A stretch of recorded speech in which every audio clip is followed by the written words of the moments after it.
Hello, this is a guy who likes fanfiction and is too lazy to read, so here is JTO, The Search for the Philosopher's Stone.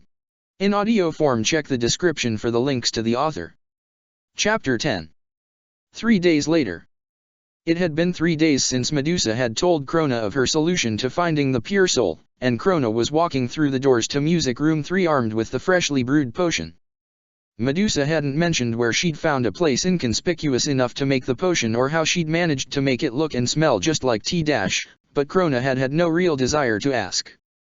He'd been assured that the potion wouldn't actually hurt anyone, and that was all the information he needed to be content. After all, Krona didn't really want to hurt any of the hosts, not since they'd been so nice to him. Even the distant and calculating Kyoya had shown him a bit of compassion the other day. Of course, Krona knew that he'd have to hurt them if Medusa instructed him to, but he was relieved that the potion was harmless. The worst it would do was leave a bad taste in their mouths. So, it was with curious anticipation that Krona pulled the mug of tea out of his bag and offered it to Tamaki. "It's homemade tea," Krona explained as Tamaki eyed the mug questioningly. I thought we could serve it to our guests." Krona jumped when Tamaki suddenly gasped and clapped his hands together, grinning broadly. "You just said our guests," the blonde exclaimed. He put one hand on Krona's shoulder and placed the other one over his heart dramatically. "You're finally starting to embrace the life of a host. I'm so happy." "Don't get too ahead of yourself, Tono," the twins said as they walked by, grabbing the mug out of Krona's nervous grip along the way. "Yeah, Tama-chan, just because Krona-chan brings tea doesn't mean he wants to be a host any more than he does now," Honey pointed out, and Mori nodded in agreement. Tamaki's face immediately twisted into an expression of distress and he ran to his corner.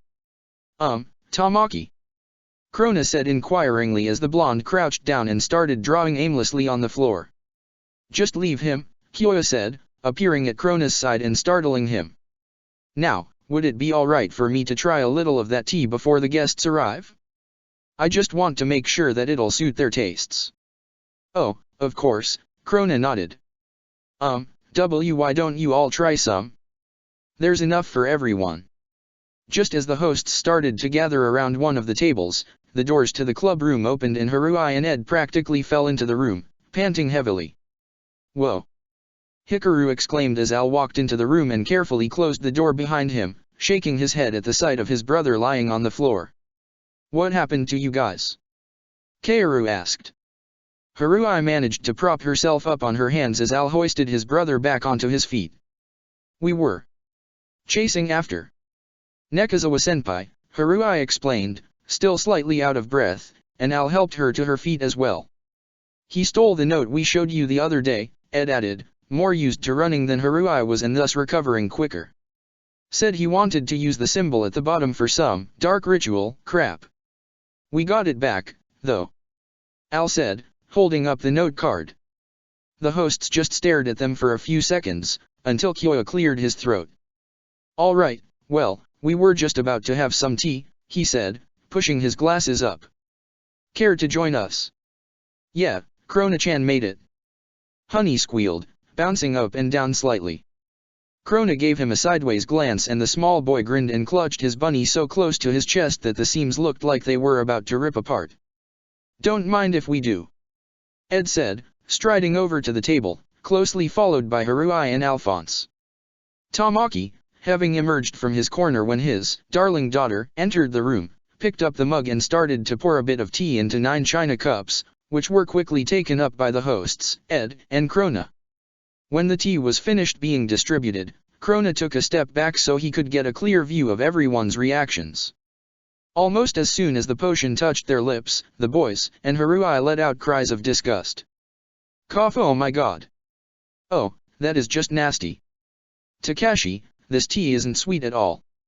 It's so bitter." "I know, Mitsukuni. This is actually really disgusting." What the hell is this? It's definitely not tea." Krona sighed and placed his cup down on a nearby table, relieved. It seemed like none of the hosts was the pure soul. Suddenly, Krona froze. There was one voice that he hadn't yet heard exclaim in disgust. Slowly, he turned back around to look at the owner of the voice, hoping that the boy had just been too busy spitting out the potion to make any noise. What Krona saw next sent a shiver down his spine. All of the hosts were either spitting the potion back into their cups or had run to the bathroom, except for one boy. The blonde was still sipping his tea, watching the others run around with a mildly confused look in his violet eyes. "No," Krona whispered, starting to tremble. "Oh, please, not him. Tamaki, why are you still drinking that?" Ed yelled, noticing the host king standing there calmly. "Why wouldn't I?" Tamaki replied. "It's really good. I mean really, really good. Not too bitter, but not too sweet either. I'm surprised none of you like it." "Tamaki!" Krona moaned quietly, gripping his arm as the realization hit him like a ton of bricks. It was Tamaki Suo. He was the pure soul. The boy who had, just 3 days ago, admitted to being the first person to truly care about Krona in all of the forlorn boy's miserable life. And Medusa was going to kill him. "No." Krona repeated, sinking to his knees and gripping his head. "Why? Why did it have to be Tamaki, of all people? Why? Krona, are you okay?" Tamaki asked worriedly, rushing over when he saw Krona go down. Krona's head whipped up and he stared at Tamaki with wide eyes. As his eyes met Tamaki's, his expression shifted to one of pure, unadulterated anguish. "I can't deal with this," he shouted, and then he jumped up and bolted out of the room as fast as he could. Krona ran until he got to the boys' bathroom at the end of the hallway, passing the hosts who were returning to the club room along the way. He flung the door open and, after quickly scanning the bottom of the stalls for feet, locked it and sank to the floor, hunching up into a ball with his head buried in his knees. He didn't move until Ragnarok appeared and forcefully tugged his head up by yanking on a fistful of his hair. "Get a hold of yourself, damn it!" The demon sword cursed, slapping Krona across the face. "You knew there was a possibility it could be him, why are you letting it get to you?" He's my friend." Krona blubbered, trying unsuccessfully to make Ragnarok let go. "Ah, your friend, huh? Forget it, you knew you could never be real friends with him anyway. You're a demon swordsman, and he's just another human soul for me to eat. Or, at least he was. I guess that idea's kind of shot now. But, I see can't he just let him get killed? And not after what he said to me the other D-Day. Yeah, well, you've got no choice." Ragnarok leaned over to look his Meister dead in the eyes. "You're not gonna defy Lady Medusa's orders, are you?" Krona was silent for a few seconds, and then he gripped his arm and hung his head. "No," he said softly. "That's right. Because if you get in trouble, we both get in trouble, you got that?" "Yes, Ragnarok." "Good. Now, are you gonna stop acting like a baby and go back out there?" "Yes, Ragnarok." "And are you gonna try and go against Medusa if she orders you to kill Tamaki?" Krona opened his mouth and then shut it again, squeezing his eyes shut as the tears started to form. Ragnarok gripped his hair tighter and jerked his head up vehemently. "Are you?" "No, Ragnarok." "Good." Ragnarok gave Krona's head a squeeze. "See? You're not always a complete disgrace of a Meister." He grinned. "Tell you what, I'll be your friend, if you want." "Really?" Krona looked at Ragnarok hopefully. The demon sword laughed mockingly. "Of course not, idiot," he yelled, pinching the forlorn boy's cheeks. "You're too much of a dem wimp." "Ow. Ragnarok." Krona whined, and then he gasped when he heard running footsteps come to an abrupt halt outside the door. "Krona, are you in there?" came Tamaki's frantic cries, accompanied by a rattling as he jiggled the locked door handle. Ragnarok disappeared after squeezing Krona's head one last time as a warning not to do anything stupid, and Krona stood up. He took a deep breath and steeled his resolve. He wouldn't get any closer to Tamaki than he had already. Or anyone else for that matter. They'd all probably just end up dead anyway. Just like Tamaki would be soon. After a few more seconds of preparing himself, Krona unlocked the door. Tamaki, who had been leaning on the door in an attempt to push it open, fell through the doorway and right onto Krona, knocking them both over. "Oh, I'm sorry," Tamaki exclaimed apologetically, quickly standing up. He gently took hold of Krona's arm and lifted the boy to his feet, then frowned in confusion when Krona jerked his arm out of his grasp. "I'm fine," the pink-haired boy mumbled, gripping his arm and staring at the floor. Tamaki placed a hand on his shoulder, but Krona immediately shook it off and stepped back a few feet. "What's wrong?" Tamaki questioned. He took a step towards Krona, but the boy just moved back some more. Tamaki frowned again, trying to figure out why he was suddenly acting so distant. Was it the tea? "I don't know why everyone was freaking out about it being bitter, I thought it was delicious." Krona made a strange, half-strangled noise and clapped a hand over his mouth, shaking his head and backing up some more. Suddenly, he let out a yelp and hunched over, clutching his head. Tamaki reached out to help, but he stopped himself right before his hand touched Krona's shoulder. The boy had abruptly stopped moving. He stayed still as a statue for a few seconds and then he let out a low, mirthless sort of laugh and visibly twitched, making Tamaki jump and take an involuntary step back. Krona," the blonde said quietly, almost as if he was afraid to disturb him. Krona gripped his arm so tightly Tamaki could see the whites of his knuckles and continued making that disturbing laugh. The noise suddenly stopped with a choked-off sort of gasp, and Krona slowly stood up and finally turned his gaze to Tamaki. Tamaki blinked and took a step back in alarm when he saw Krona's expression. His eyes were way wider than usual, and they looked as if the irises had somehow changed to a lighter, more sky-colored blue. But what really disturbed Tamaki was the fact that the corner of Krona's mouth was twitching upwards, as if Krona was trying to hold back some secret, crazy smile. "Yes, the tea," Krona said, almost dreamily. "That's what's wrong." It was the tea. Tamaki was beginning to get really worried. It looked like Krona was having some sort of mental breakdown, and the blonde had no idea how to snap him out of it. He decided that maybe if he talked to him, Krona would somehow come back to his senses. "I see," Tamaki said, noticing that Krona hadn't blinked once since he'd fixed his gaze on him. "Well, is there anything else that you wanted to tell me about?" Krona cocked his head to the side, that creepy smile still lingering on the edge of his lips. "I'm not feeling well," he said abruptly. "I think I'll go home and rest." He suddenly started walking towards the door, which was right behind Tamaki, and the host king had to move out of the way to avoid Krona walking into him.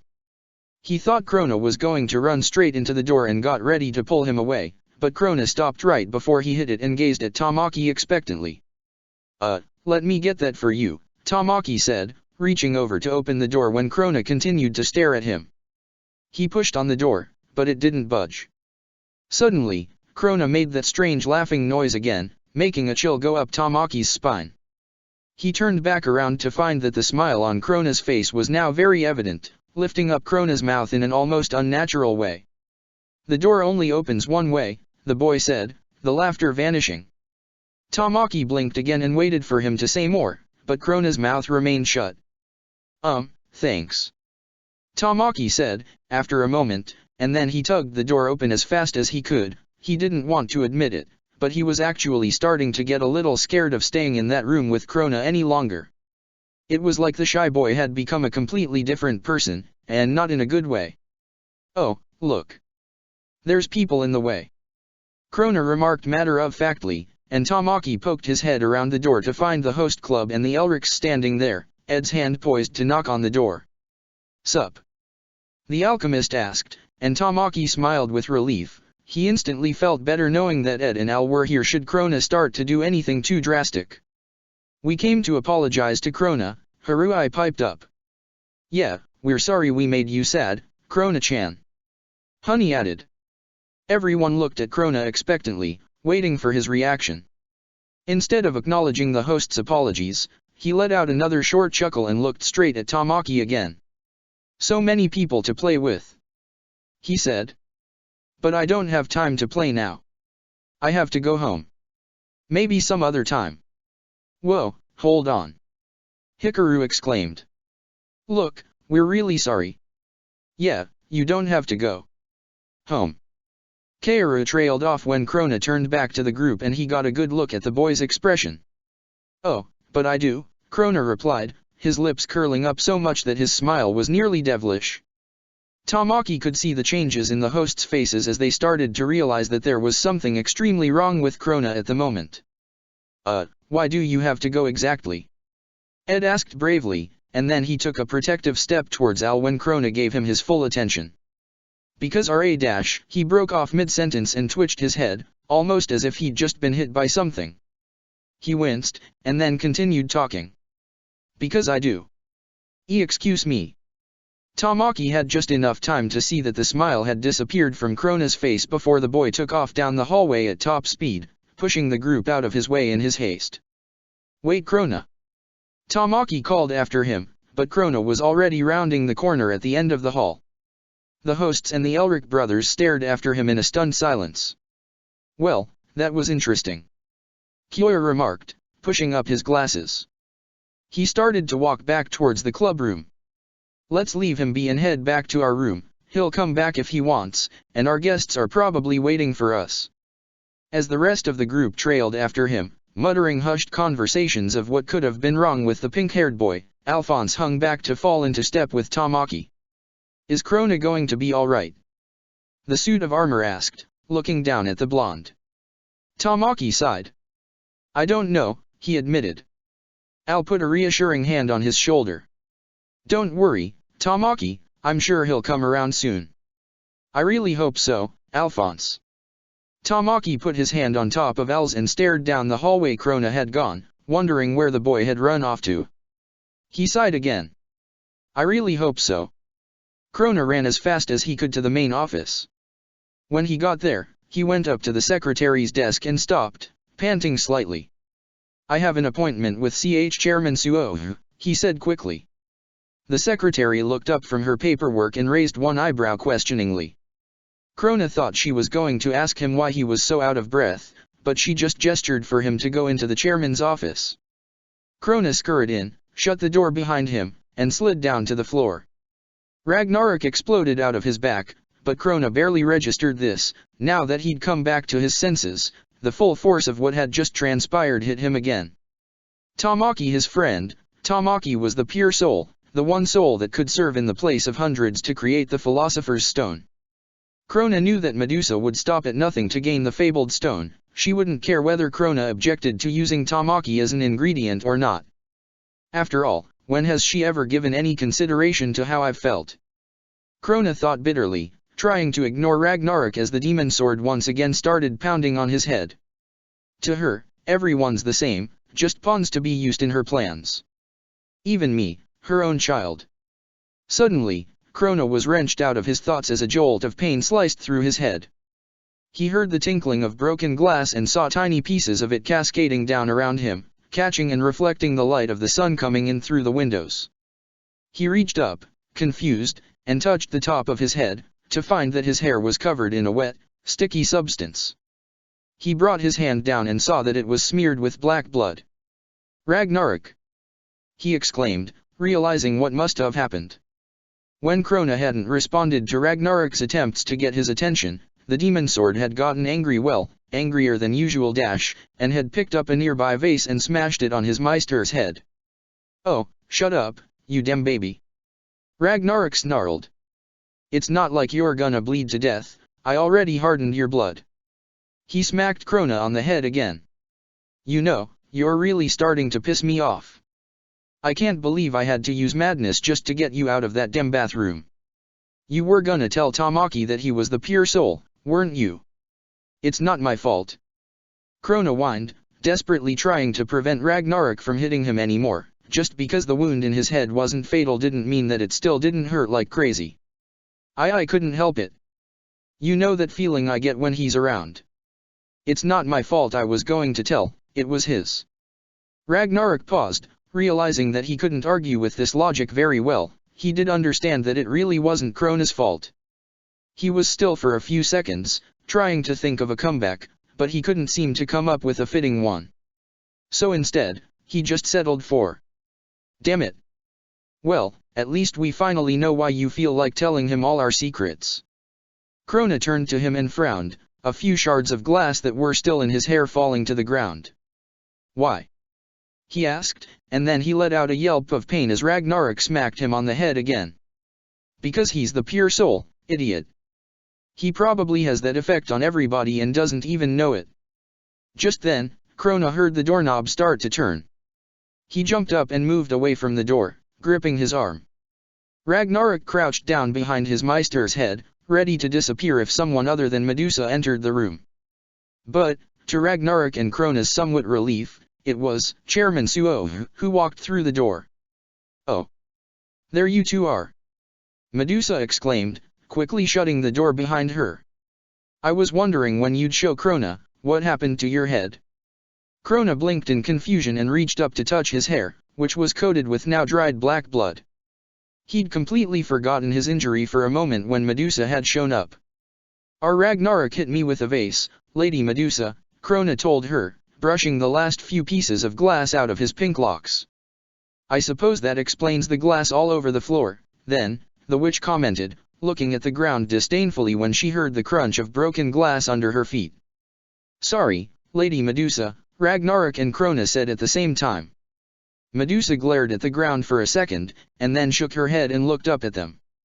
"That doesn't matter now. Did you find the pure soul?" Krona opened his mouth to reply, but no sound came out. He closed it and stared at the ground, gripping his arm even tighter. The second he told Medusa who it was, Tamaki's life would be over. "It's Tamaki Suo." Ragnarok piped up, and Krona grimaced and shut his eyes. "Tamaki Suo, eh? You're sure about this?" Medusa asked, and Ragnarok nodded. A slow grin spread across her face. "Ha, how ironic. Out of everyone at this school, my son just happens to be the pure soul. Oh, that's just amazing." Medusa continued to chuckle maniacally, and Krona looked up at her with wide eyes. He had forgotten for a moment that Chairman Suo, whose body Medusa was currently controlling, was actually Tamaki's father. He grimaced. That made the fact that Tamaki was the pure soul even worse, if that was even possible. "Good job, Krona," Medusa said suddenly, and Krona stared at her, gripping his arm tighter. He flinched when she reached down and ran a hand over his head affectionately, almost as if she actually was proud of him. But, this emotion was short-lived, and Krona knew that she'd only touched him like that out of recognition for a job well done more than anything else. She still didn't really care about him. He stared at the ground dejectedly as Medusa walked over to the window and looked out of it, clasping her hands behind her back. "Well, now that we know who the pure soul is, we just need to get that special transmutation circle drawn and then lead Tamaki to it," she said. Krona glanced up again and she turned around and grinned at him. He gulped, wondering if leading Tamaki to it meant that he would have to take Tamaki there himself. And have to kill him, too. He debated asking this for a few seconds, before deciding that Medusa was going to tell him eventually anyway, so he might as well find out now and get it over with. Lady Medusa," he started to say, but Medusa cut him off. "You're wondering if you're going to have to lead him to the circle?" Krona blinked when she voiced his thoughts aloud. Medusa took that as a yes to her query and continued, still grinning. "Yes, you're going to have to lure him there. But that shouldn't be too hard, he seems to have taken a liking to you." Krona paled, trying not to think about how nice Tamaki had been to him. He was just another soul, nothing important. He'd have probably just ended up being food for Ragnarok anyway. He tried to keep these thoughts in his mind as he decided to ask the question that had been plaguing him for a while now. Lady Medusa," he said quietly, and Medusa turned her full attention on him. Normally, she didn't feel like dealing with any of her son's inane questions, but she was in a particularly good mood at the moment, so she decided to indulge him. "What is it, Krona?" The boy quickly averted his gaze to the floor and gripped his arm tighter. Will I have to kill him?" He managed to choke out, and then he cringed, worried that Medusa would think that he was being insolent and punish him. The witch just smirked. "As of now, no," she told him. Her lips creased into a frown when Krona looked visibly relieved. Why was he concerned with having to kill the Suo boy? "You know, Krona, I hope you haven't been trying to make friends with this boy." Krona visibly stiffened, and Medusa's frown deepened. She walked over and gripped his chin in her hand, jerking it up so he would have nowhere to look but at her face. What have I told you about making friends? Real friends, I mean. She snarled, and Krona whimpered in fear. Friends will only make you weak. Like now, for instance, you can't stand the thought of killing that boy, can you? Krona didn't reply, so Medusa gripped his shoulders and shook him. Can you? And no, Lady Medusa. Krona admitted, and Medusa slapped him across the face, hard. See? You're becoming weak. She yelled, ignoring her son's yelp of pain. I can't afford for you to become any more pathetic. You can barely do anything as it is. I'm sorry, Lady Medusa. Krona cried, but Medusa just clucked her tongue disapprovingly. TCH. You're just hopeless. Suddenly, she gasped and gripped Krona's shoulders even tighter, her nails digging into his flesh. Have you told him anything? Anything about our plan? No, no. I haven't. Krona whined, the pain in his shoulders making him cringe. His body was desperately telling him to make Medusa release him, but Krona knew that if he tried that he would be in for even more pain. Are you positive? The witch asked, and Krona nodded desperately. Yes, I'm positive. Please, Lady Medusa, you're hurting me. Medusa scowled at him for a few more seconds, before pushing him away with such force that he fell onto the floor. She stalked over to the window and Krona sat up shakily. Ragnarok was clinging onto his hair, but for once the demon sword seemed too frightened at the moment to do anything to his meister. After a moment of staring out the window, Medusa turned back to Krona, who wilted under her glare. Well, you're just lucky that we're almost ready to make the stone, Krona, the witch said. Her upper lip raised in a slight snarl. Who knows what would have happened if this went on for much longer. Anyway, we're just waiting on Lust. Once she comes back with the drawing for the special transmutation circle, then we can proceed with the final step in our plan. Krona winced as Medusa let out a low chuckle, and then everyone whipped their heads around when they heard a banging noise outside the window. They were startled to see Lust clinging to the side of the building, tapping on the glass with an unnaturally long fingernail. Speak of the devil, muttered Medusa as she rushed over to open the window. The homunculus stepped into the room and Medusa closed the window behind her. Sorry to barge in like this, Lust said, smoothing out her dress. I didn't want to risk trying to walk through the building, so I decided to take a much faster route. She smiled slightly, and then she blinked in confusion when her gaze settled on Krona. What happened to you? He hit his head. It's nothing, Medusa said tartly, stepping in front of Krona so Lust wouldn't be distracted by the boy with black blood all over his hair. Lust looked at Medusa and the witch grinned in anticipation. So? Did you get the drawing for the circle? Yes, here it is, Lust replied, pulling a piece of paper out of seemingly nowhere and handing it to Medusa, who snatched it greedily. Lust watched the witch with a wary expression as she studied the drawing. After a few seconds, Medusa looked up, and Krona shivered when he saw the demonic smile on her face, looking so out of place on Chairman Suoha's body. Finally, we can create the Philosopher's Stone. The witch exclaimed, and Lust exchanged her previous expression for one of delight and anticipation. Yes, if we work diligently, we can have the circle drawn in about a day, probably, the homunculus said. Medusa nodded. All right, let's try to finish it by then. But, of course, we're not going to be able to create the stone without the pure soul, Lust pointed out. Medusa's grin widened. No need to worry about that, Krona just discovered who it was a little while ago. Lust looked at Krona, who stared back at her with wide eyes. He was trembling slightly, but he wasn't sure if it was because of Medusa's last encounter with him, the fact that Tamaki was going to be killed, or both. Well, who is it, Krona? Lust asked. Krona tried to talk, but his mouth refused to listen to him and form coherent words. All that came out was random stuttering. Lust took a step towards him and kneeled down so she was eye level with him. Come on, you can tell me, I won't bite. Krona gulped, not at all reassured by this statement, and his gaze flickered to Medusa. The witch was giving him a glare that made his palms start to sweat, and he felt Ragnarok lightly tug on a piece of his hair. The demon sword seemed to be coming back to his senses. Krona took a deep breath and managed to croak out. It's Tamaki Suo. He's the Pure's soul. Isn't that the boy who's supposed to be your son? Lust asked, turning to Medusa, and the witch laughed.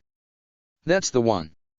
Well, then I guess it won't be very hard to get him to come to the circle now. Actually, I'm going to send Krona to bring him there. Medusa shot Krona another ice-cold glower, and the boy stared fiercely at the ground. Oh, all right. As long as he gets there, I'm fine with however you want to do it, Lust said, standing up. She and Medusa shared another devilish smile, and then Medusa once again looked at her son. Krona, go back to the house and clear out that basement. I want everything to be off the floor by the time I get home after school, all right? She commanded, and Krona looked at her questioningly. That's where we're going to draw the transmutation circle. Krona let out an involuntary gasp. They were going to do it at his house. Tamaki was going to be murdered right under the building he'd been living in for the past month. It was almost too much for Krona to deal with. Krona, are you listening to me? Medusa yelled, and Krona immediately came back to his senses and jumped up. Yes, Lady Medusa. He said quickly, nodding, but he had to stop when the wound on his head from earlier started to ache.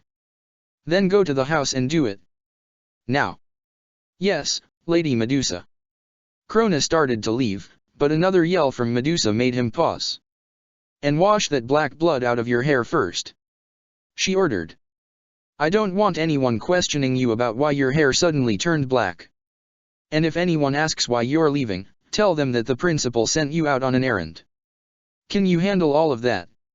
Yes, Lady Medusa, Krona said again, wincing as Ragnarok disappeared into his back. He waited for another second to see if Medusa was going to add anything else, but one final glare from his mother sent him running out of the room at high speed. He dashed into the nearest bathroom, but he had to hide in the stall for a few minutes until the person already in there left. Once he was sure the boy was gone, he hurriedly ran over to the sink and rinsed the black blood out of his hair as best he could. The wound didn't look too bad, thankfully. He guessed it would probably disappear by tomorrow. After making sure there were no more black spots in his pink hair, Krona ran out of the bathroom and down the hallway until he finally made it out the front doors of the school. He was halfway to the fountain when he thought he heard someone calling his name. Without stopping, he glanced back and saw Ed and Al waving to him from one of the open hallways on the second story.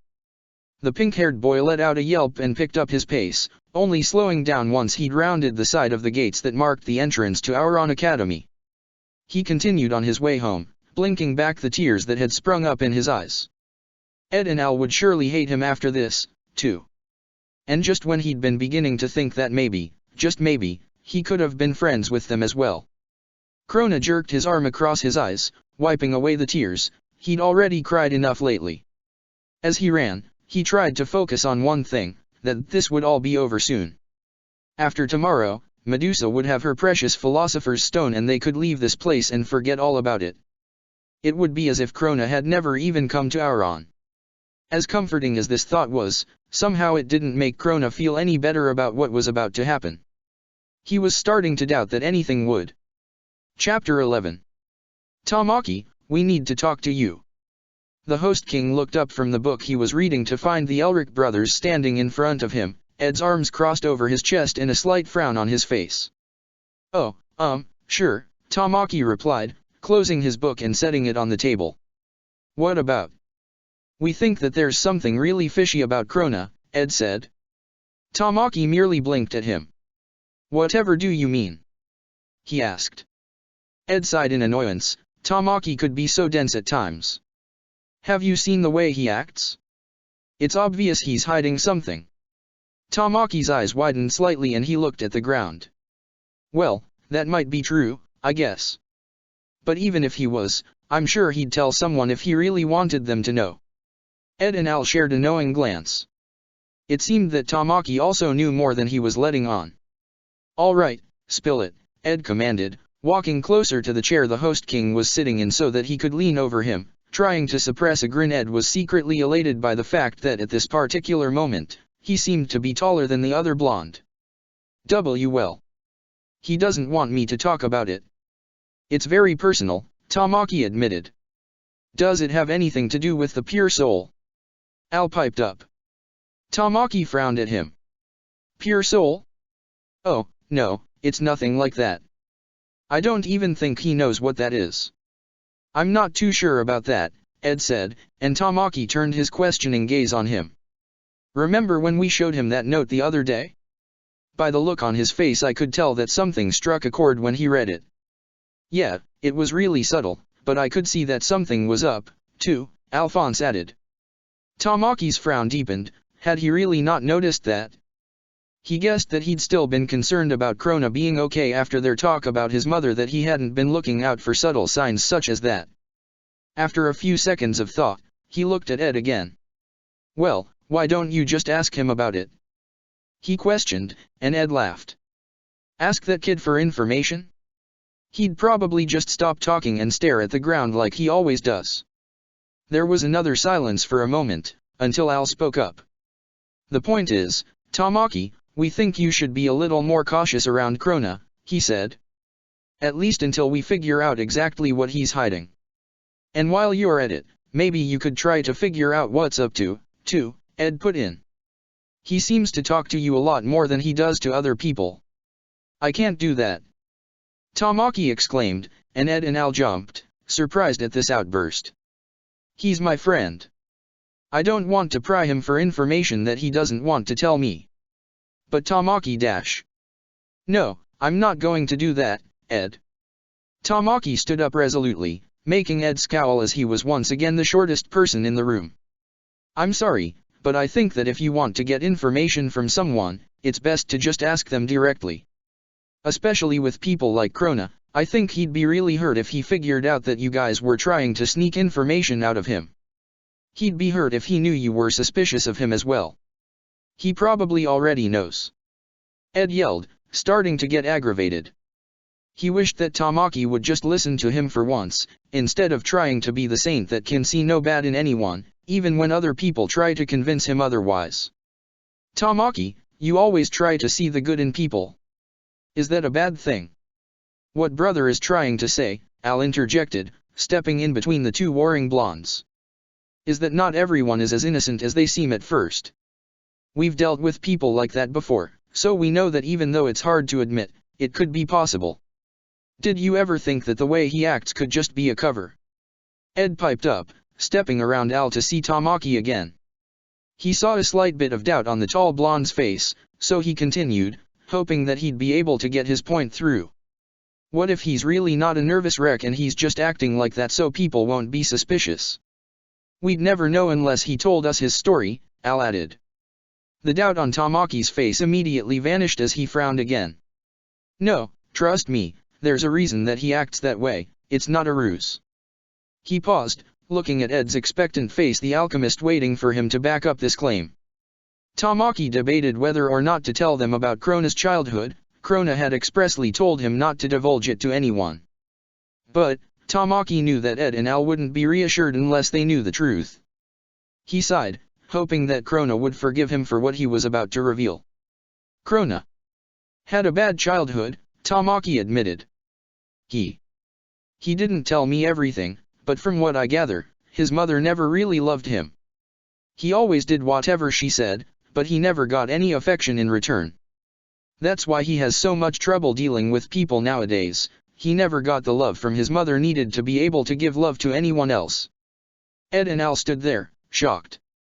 Krona seemed to have had a pretty hard life, with no father and a mother that never loved him. At least Ed and Al's mother had cared about them. That poor boy. Al muttered. He looked at Ed. Brother, if what Krona said is true, then maybe he's not as suspicious as we thought. That's just the way he normally acts. I still don't trust him, Ed said defiantly.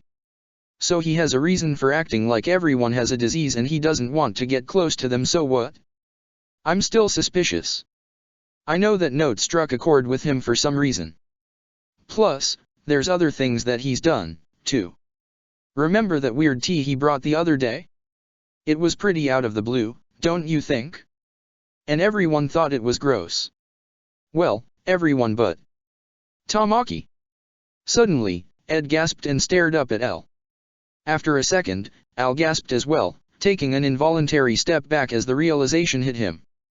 Brother, You don't think? The suit of armor breathed, and Ed nodded. Yeah, I do, Ed replied. Tamaki looked from Ed to his brother, completely lost. What? What are you guys thinking? He asked, and Ed and Al shared another glance before turning to him. Tamaki, what if Krona brought that tea to test something? Ed said, and Tamaki's expression went from lost to confused. Do you remember? He didn't drink any of it himself, it was like he knew it was going to taste bad. And then when he saw that you were the only one not affected, he got really upset. Like he was hoping that whatever he was looking for, it wasn't going to be you, Al continued. Tamaki shook his head. I still don't get it. So the fact that I was able to drink the tea meant something to him. Yeah, it all makes sense. Ed exclaimed. His golden eyes were shining with excitement. That note from the other day said that the pure soul was closer than we think. A few days later, Krona shows up with some random drink that he knew was going to taste bad to everyone, and that's why he didn't drink it. But, when he saw that Tamaki, the kid who's been the nicest to him out of everyone so far and who he'd apparently felt that he could confide the secret of his past in, was the only one who wasn't spitting it back out, he became upset. Maybe he was upset because that drink was the way to find out who the pure soul was. Whoever didn't think it was disgusting was supposed to be the pure soul. That's why he got so distressed when it was his closest friend that wasn't affected, because he knew that he would have to be sacrificed to make the Philosopher's Stone. Wait, but brother, then that means... Al trailed off, staring at Ed. Both brothers turned their fascinated gazes on Tamaki, whose heart was starting to beat very quickly as the tall blonde was beginning to put all the pieces together. Tamaki! You're the pure soul!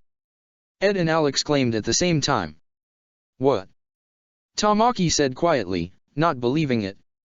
How could he be the one soul that could stand in the place of hundreds to create the Philosopher's Stone, when he hadn't even heard of the thing until a few weeks ago? But, as the Elric's logic ran through his head, it all made sense. Maybe there was another side to Krona that the boy hadn't revealed.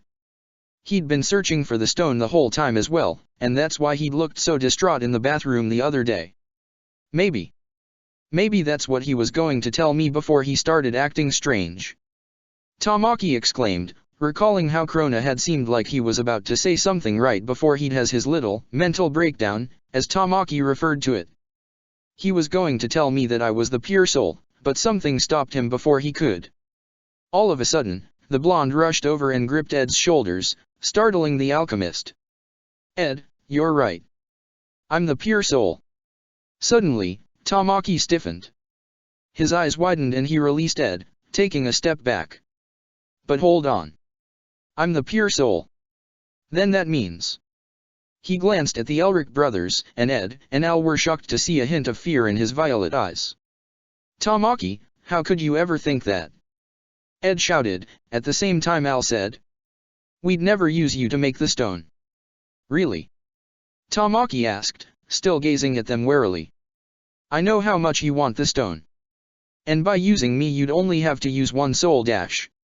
Geez, would you cut the crap? Ed interjected. He stomped over so he was right in front of Tamaki and locked gazes with him, his arms crossed in front of him. We already told you we were going to find a way around having to kill anybody, so stop acting like you're going to be a human sacrifice. We said we'd figure out how to create the stone without anyone losing their life, and we will. The fact that you're the pure soul has nothing to do with whether we sacrifice anyone or not. Yeah, it only makes us more determined to find a way to make the stone without losing any lives. Al put in. Tamaki looked from Al's glowing eyes to Ed's resolute ones, and a small smile spread across his face. Thank you, he said. You truly are Amos. Al let out a chuckle and Ed grinned back, but then his forehead creased in worry.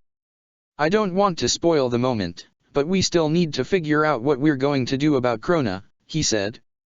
Obviously, we need to figure out why he wants to find the pure soul, and when he has to do with the homunculi. I'm almost positive that they're connected in some way. Should I tell him that I know I'm the pure soul? Tamaki asked, and Ed put his fist up to his mouth, thinking.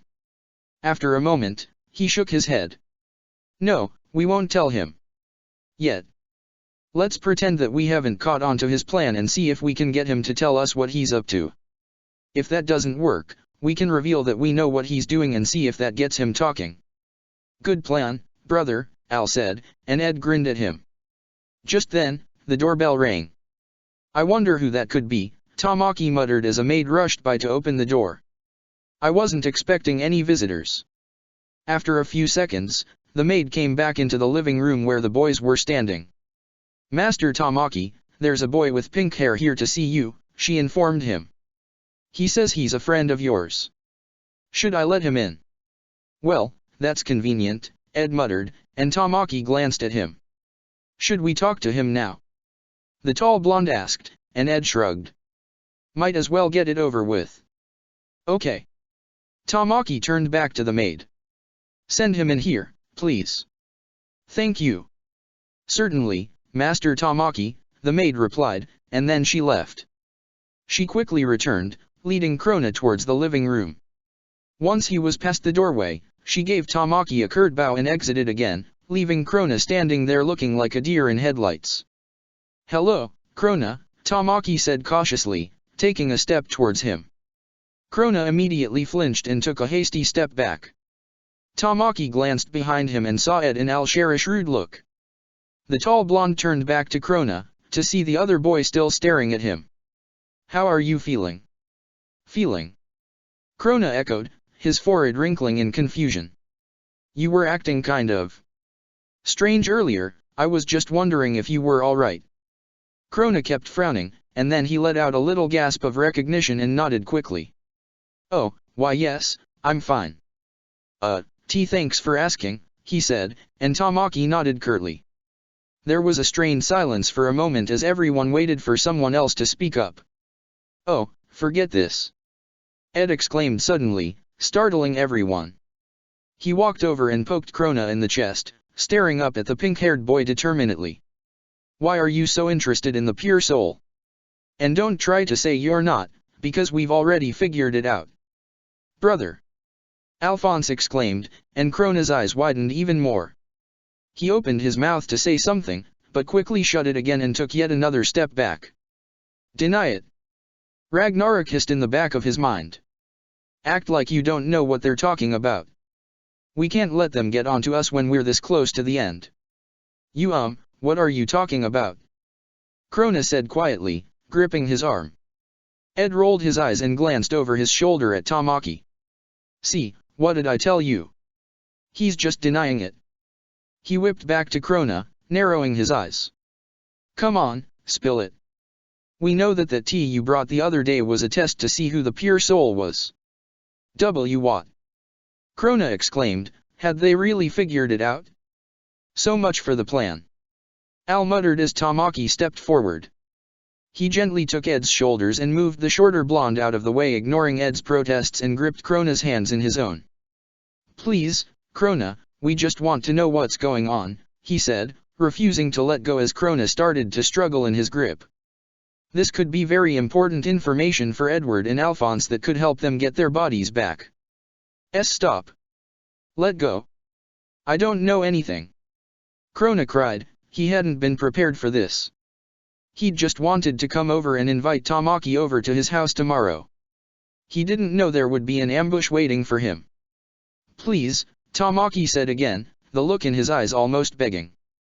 Krona quickly scrunched his own eyes tightly closed when that feeling of revealing his heart and soul to Tamaki started to creep through his mind once again. Tamaki gave Krona's hands a gentle squeeze and Krona opened his eyes ever so slightly. Krona, I know I'm the pure soul. Krona blanched, that was it. Medusa was going to be so angry with him. What are you doing, you idiot? Ragnarok yelled. Say something. Just keep denying you know anything.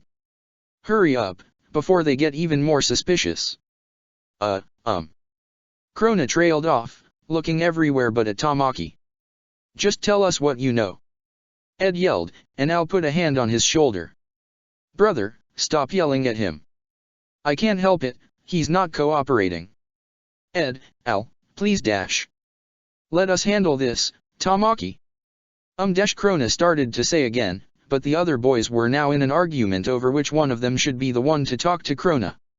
Said boy took a slight step back. He had the strongest urge to run out of that chaotic house. However, he knew that he had a job to do, and if he failed to complete it, his immediate future looked quite bleak. He cleared his throat and tried to speak again, but his voice was lost in the yelling of the other boys. He frowned slightly, and then he winced as Ragnarok's voice joined in the cacophony of sound. "Damn it, Krona, just yell at them." The demon sword shouted in the pink-haired boy's mind. "If you don't tell Tamaki to come over to the house soon, I'm gonna use madness on you again." "No. Don't, Ragnarok!" Krona cried. He did not want to go through that again anytime soon. He steeled himself and then took a step towards the bickering boys. I just wanted to invite Tamaki over to my house tomorrow," he yelled, as loud as he could. The other boys immediately ceased talking and turned to stare at him. Krona gripped his arm and gazed at the floor. I mean, Tamaki, I want you to come over tomorrow." "Oh. Really?" Tamaki questioned, surprised. This was certainly out of the blue. Krona gave him a little nod, and Tamaki grinned and clapped his hands together. "Well, of course I'd love to come over." "Tamaki!" Ed exclaimed, and everyone turned to look at him. The alchemist glared up at the taller blonde. "Are you stupid? Did you forget our conversation 5 minutes ago? What if he wants you to come over so he can try and make the stone? He can't be trusted." Krona's eyes widened at this statement, but he kept the rest of his face composed in a lost expression. Ragnarok's voice was telling him not to let the other boys know that he understood what they were talking about. "Ed, please, give the poor boy a break," Tamaki pleaded, and Krona glanced at him out of the corner of his eye. He still couldn't believe that Tamaki was sticking up for him, even when Ed was literally telling him Krona's plan to use Tamaki to make the Philosopher's Stone. It seemed to Krona as if Tamaki was either ignoring what Ed was saying, or he just didn't seem to care. The two blondes stared each other down for a minute, until Ed finally flung his hands up in the air and let out a growl of frustration. "Damn it, Tamaki!" He pinched the bridge of his nose, and then looked up at the host king. "Fine, if you really want to go with Krona tomorrow, you can go. But me and Al are coming with you, all right? Is that okay, Krona?" Tamaki asked, directing his attention to the shy boy. He gave Krona a wry smile. "I don't think they'll let me go otherwise." "Oh, that's fine," Krona agreed. "There, it's settled, then," Tamaki exclaimed, clapping his hands together. Suddenly, Ed stomped over to Krona again. "Listen, Krona, we know you're up to something," he snarled, glaring into Krona's set eyes. "If you try anything tomorrow, just know that we're not gonna hesitate to fight back. And we will figure out what you have to do with the pure soul and the homunculi, whether you want to tell us or not. Got it?" Krona could only tilt his head slightly in acknowledgement. He had no doubt that the alchemist meant what he said. "Brother, back off," Al warned, noticing that Krona was starting to grip his arm even tighter. Ed reluctantly took a few steps back, and Krona relaxed his grip ever so slightly. "Well, Krona, would you like to stay for dinner?" Tamaki asked, glancing at the clock. "Tamaki!" Ed exclaimed, whirling to face him. He couldn't believe that Tamaki was still ignoring everything Ed had been saying for the past 15 minutes, now he was even inviting the source of their suspicion over to dinner. "No, I have to get home," Krona said quickly, already backing towards the door. Thanks anyway, though." "Oh, all right," Tamaki said, a hint of disappointment in his voice. However, he immediately perked up and rushed over to open the door. "I'll see you tomorrow," Tamaki called as Krona started walking down the driveway. "It's going to be fun, I'm sure." Yeah, fun," Krona replied softly. He spared a glance back to see the three boys staring after him. Tamaki was smiling and waving, Ed was glaring, and Al's expression was, as usual, completely unreadable. Krona turned around and hurried down the rest of the driveway, not wanting to spend another minute at that place. He held back a sob that was threatening to escape through his lips. So much for trying to distance himself from Tamaki. Now the urge to stop this whole thing from happening was stronger than ever. He sighed and kept his head down the rest of the way home, thinking of the kind boy with the violet eyes. It felt as if he was already saying his final goodbyes. Chapter 12. The air was fresh, with a light breeze ruffling through the trees, and the sun was shining down brightly, casting a warm glow over the earth. Everywhere one looked, it seemed like an absolutely lovely day. Kind of an ironic day to kill somebody, huh? Ragnarok commented in back of Krona's mind, making said boy stiffen. Hush, Ragnarok, he whispered softly so the other three boys trailing along behind him wouldn't hear. It was the next afternoon, and Krona was leading Tamaki, Ed, and Al up the gravel driveway to his house. Tamaki still seemed completely oblivious that something was up. The Elrics, however, were casting suspicious glances around the yard, all the while trying to keep an eye on Krona. As they reached the front door, Krona paused. This was it. Once Tamaki went inside that house, the blonde's life would be over. Krona took a deep breath and braced himself. He'd been trying not to think about it since last night, but the thought of never being able to see, or receive, Tamaki's kindness again hadn't left his mind. Suppressing a shiver, he grasped the door handle and opened the door. We're going to go downstairs, he said as he made sure the other three boys were inside the house before closing the door behind them. As soon as Ed heard the lock click, he whipped around and narrowed his eyes. What did you lock the door for? He asked suspiciously. Well, my mother says I should so we don't get burglars, Krona explained. Ed opened his mouth to say something else, but Tamaki put a firm hand on the top of his head. Leave him alone, Ed, the tall blonde said, and Ed's eye twitched. He whirled around, reached up, and threw Tamaki's hand to the side. Don't put your hand on my head, he yelled. Tamaki gazed at him calmly. Why, because it makes you feel smaller than me? He asked innocently. Al groaned as Ed let out a slight growl. Who are you calling so small that bacteria is giant compared to him? The alchemist screamed, jumping up and down. Tamaki just continued to look at him with that serene expression. Sorry, Ed, but I told you to behave yourself today. He chided. As long as you keep being rude to Krona, I'm going to keep saying that you're you-know-what. Krona was very generous to let us come over to his house today, so we should be thankful. All right. Ed gave in, throwing his hands up in defeat. Damn pure soul. Let's keep going, okay? Krona said tentatively, and Tamaki nodded. As they walked past one of the doors in the hallway going towards the basement, Krona couldn't help but shiver. That was where Tamaki's father was currently being kept until he woke up. Medusa had left his body and returned to her own since she had no use for it anymore, so now Chairman Suo was pretty much back to normal, although he wouldn't have any memory of the past few weeks. At least Tamaki's dad will go back to normal. Krona thought as he shot a quick glance at Tamaki. Well. Hopefully, if Lady Medusa doesn't decide to kill him as well. Is this it? Alphonse asked, and Krona looked up to find that they were already at the end of the hallway. Oh, yes, he said quietly, staring at the large, brown door. He gulped and reached for the handle, no going back now. He pulled open the door and led the three other boys down the stairs.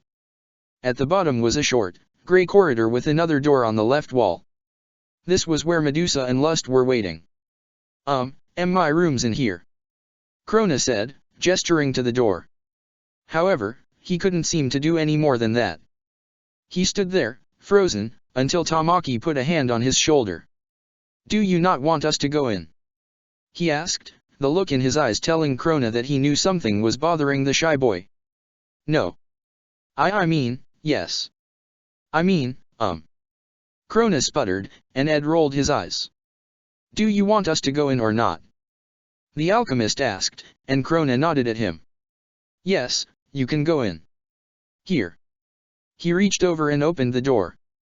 Ed and Al stuck their heads in, scrutinizing the room for any signs of something strange, but all they found was darkness. Can we turn on a light? Al asked, glancing back at Krona, who was still standing there clutching the door handle, Tamaki's hand still resting on his shoulder. It's in the back corner, Krona told them. This was a lie, of course. he knew that Medusa was the one controlling the lights, and they were off so that she and Lust could hide in the shadows until Tamaki was securely inside the room. "Just go in and you'll find it." Ed and Al stepped into the room and Krona got ready to close the door behind them. However, he knew that he couldn't close it just yet. His job was to get Tamaki inside the room as well. Once that was done, he would sit outside and wait. If everything went as planned, Medusa and Lust would convince Ed and Al to activate the transmutation circle and Krona wouldn't have to do it. Unfortunately, Krona was pretty sure that there was no way the Elrics would do that, so he was already preparing himself for having to activate the circle. "You can go first," Tamaki said suddenly, breaking Krona's train of thought. Krona looked at him and blinked, not realizing what he'd said. "What?" "I said you can go in ahead of me, if you want," Tamaki repeated. Krona stared at him and gripped his arm, shaking his head. "No, you can go first." "I'll be right behind you," Krona told him. A strange feeling was starting to overcome the pink-haired boy, a sort of numbness, as if this whole situation he was in wasn't really happening. "All right, Mon Ami," Tamaki said, and Krona flinched when he heard those words. Mon Ami. My friend. He was Tamaki's friend. "Get him in the dem room already." Ragnarok suddenly yelled, making his Meister wince. "Lady Medusa is waiting." "Okay," Krona said quietly, and then he looked at Tamaki once more. Gently, he brushed the blonde's hand off of his shoulder and gave him a light push towards the doorway. Tamaki glanced back at him, sensing that something was wrong. He opened his mouth to say something, but before he could, Krona started to close the door. "Goodbye, Tamaki," Krona said, and he saw Ed and Al whip around at the sound of his voice. When they saw the door closing, they immediately started yelling and rushing towards it, but by the time they reached it the lock was already clicking into place. Krona slumped down against the wall, listening to the boys banging against it, crying to be let out. He scrunched his legs up to his chest, rested his head on his knees, and waited for the signal, trying not to think about the fact that his friend's life was about to end. "Krona, let us out of here, damn it!"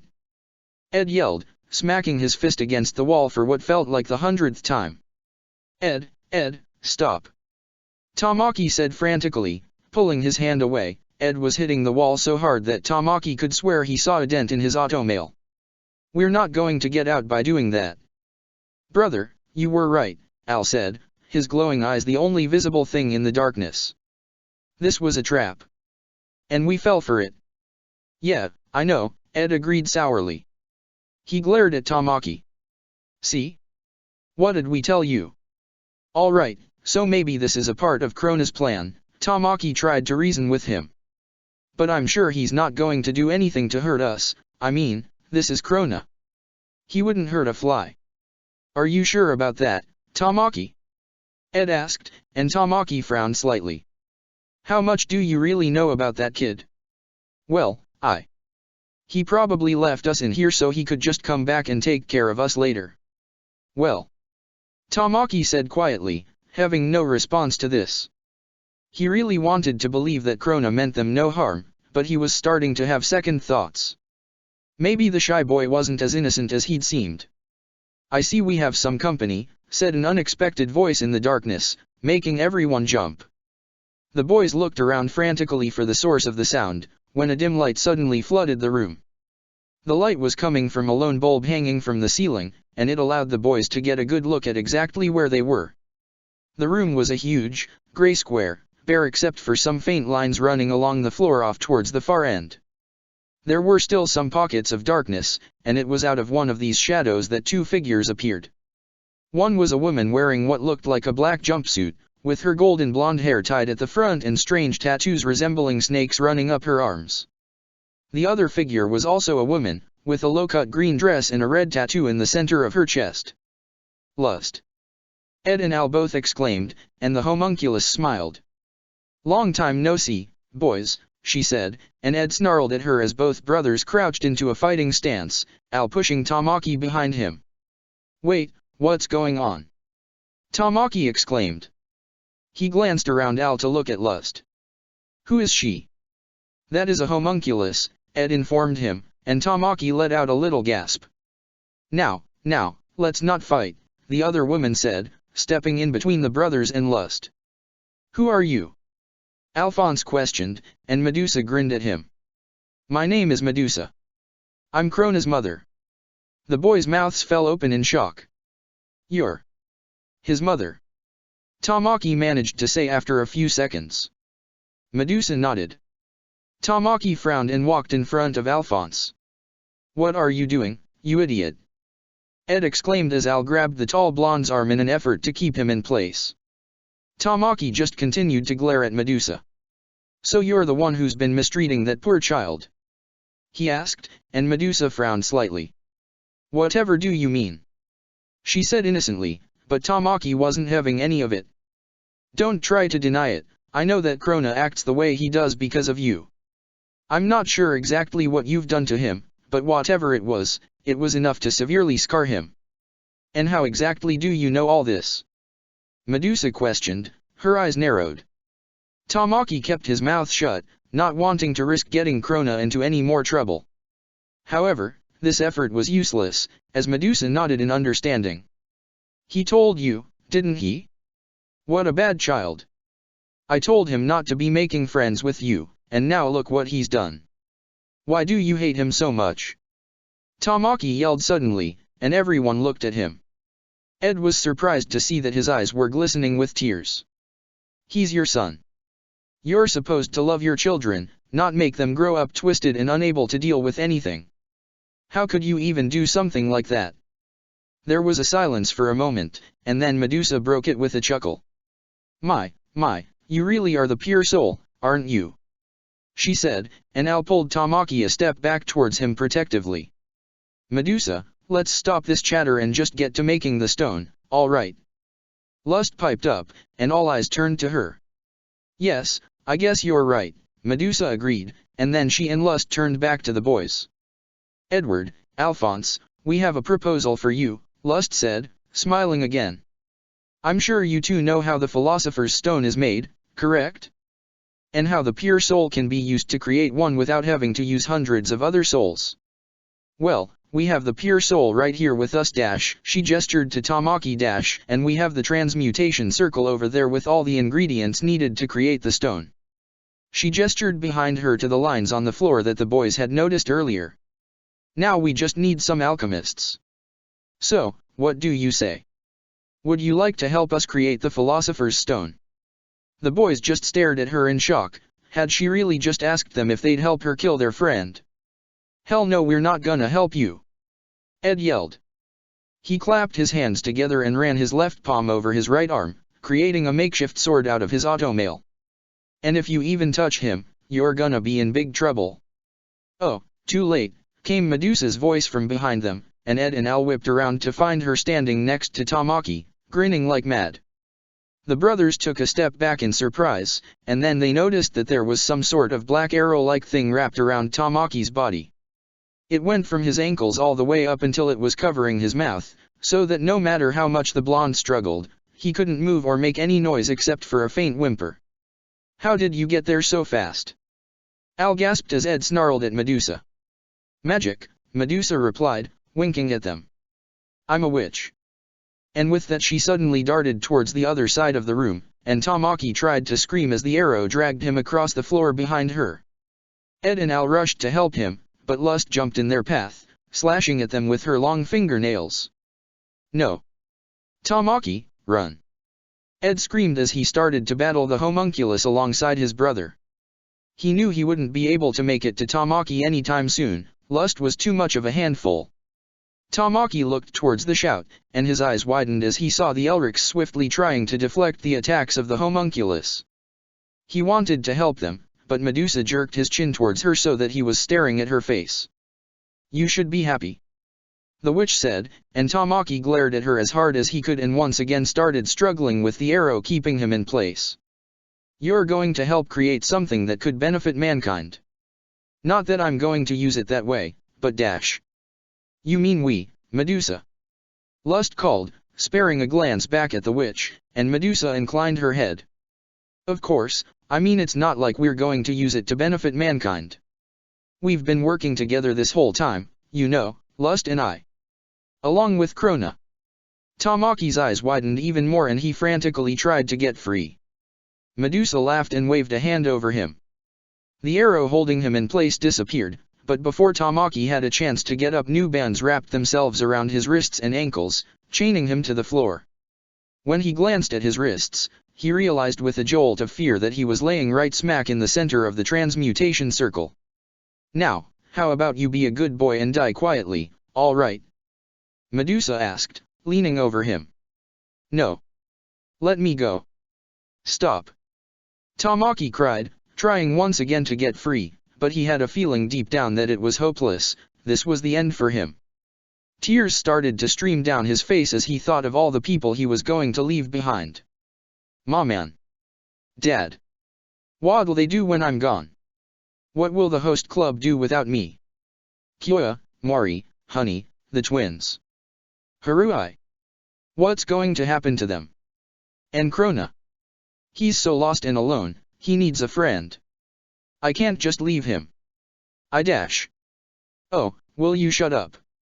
Medusa exclaimed, slapping Tamaki across the face. "I'm tired of your blubbering. You're about to die, and all you can think of is other people?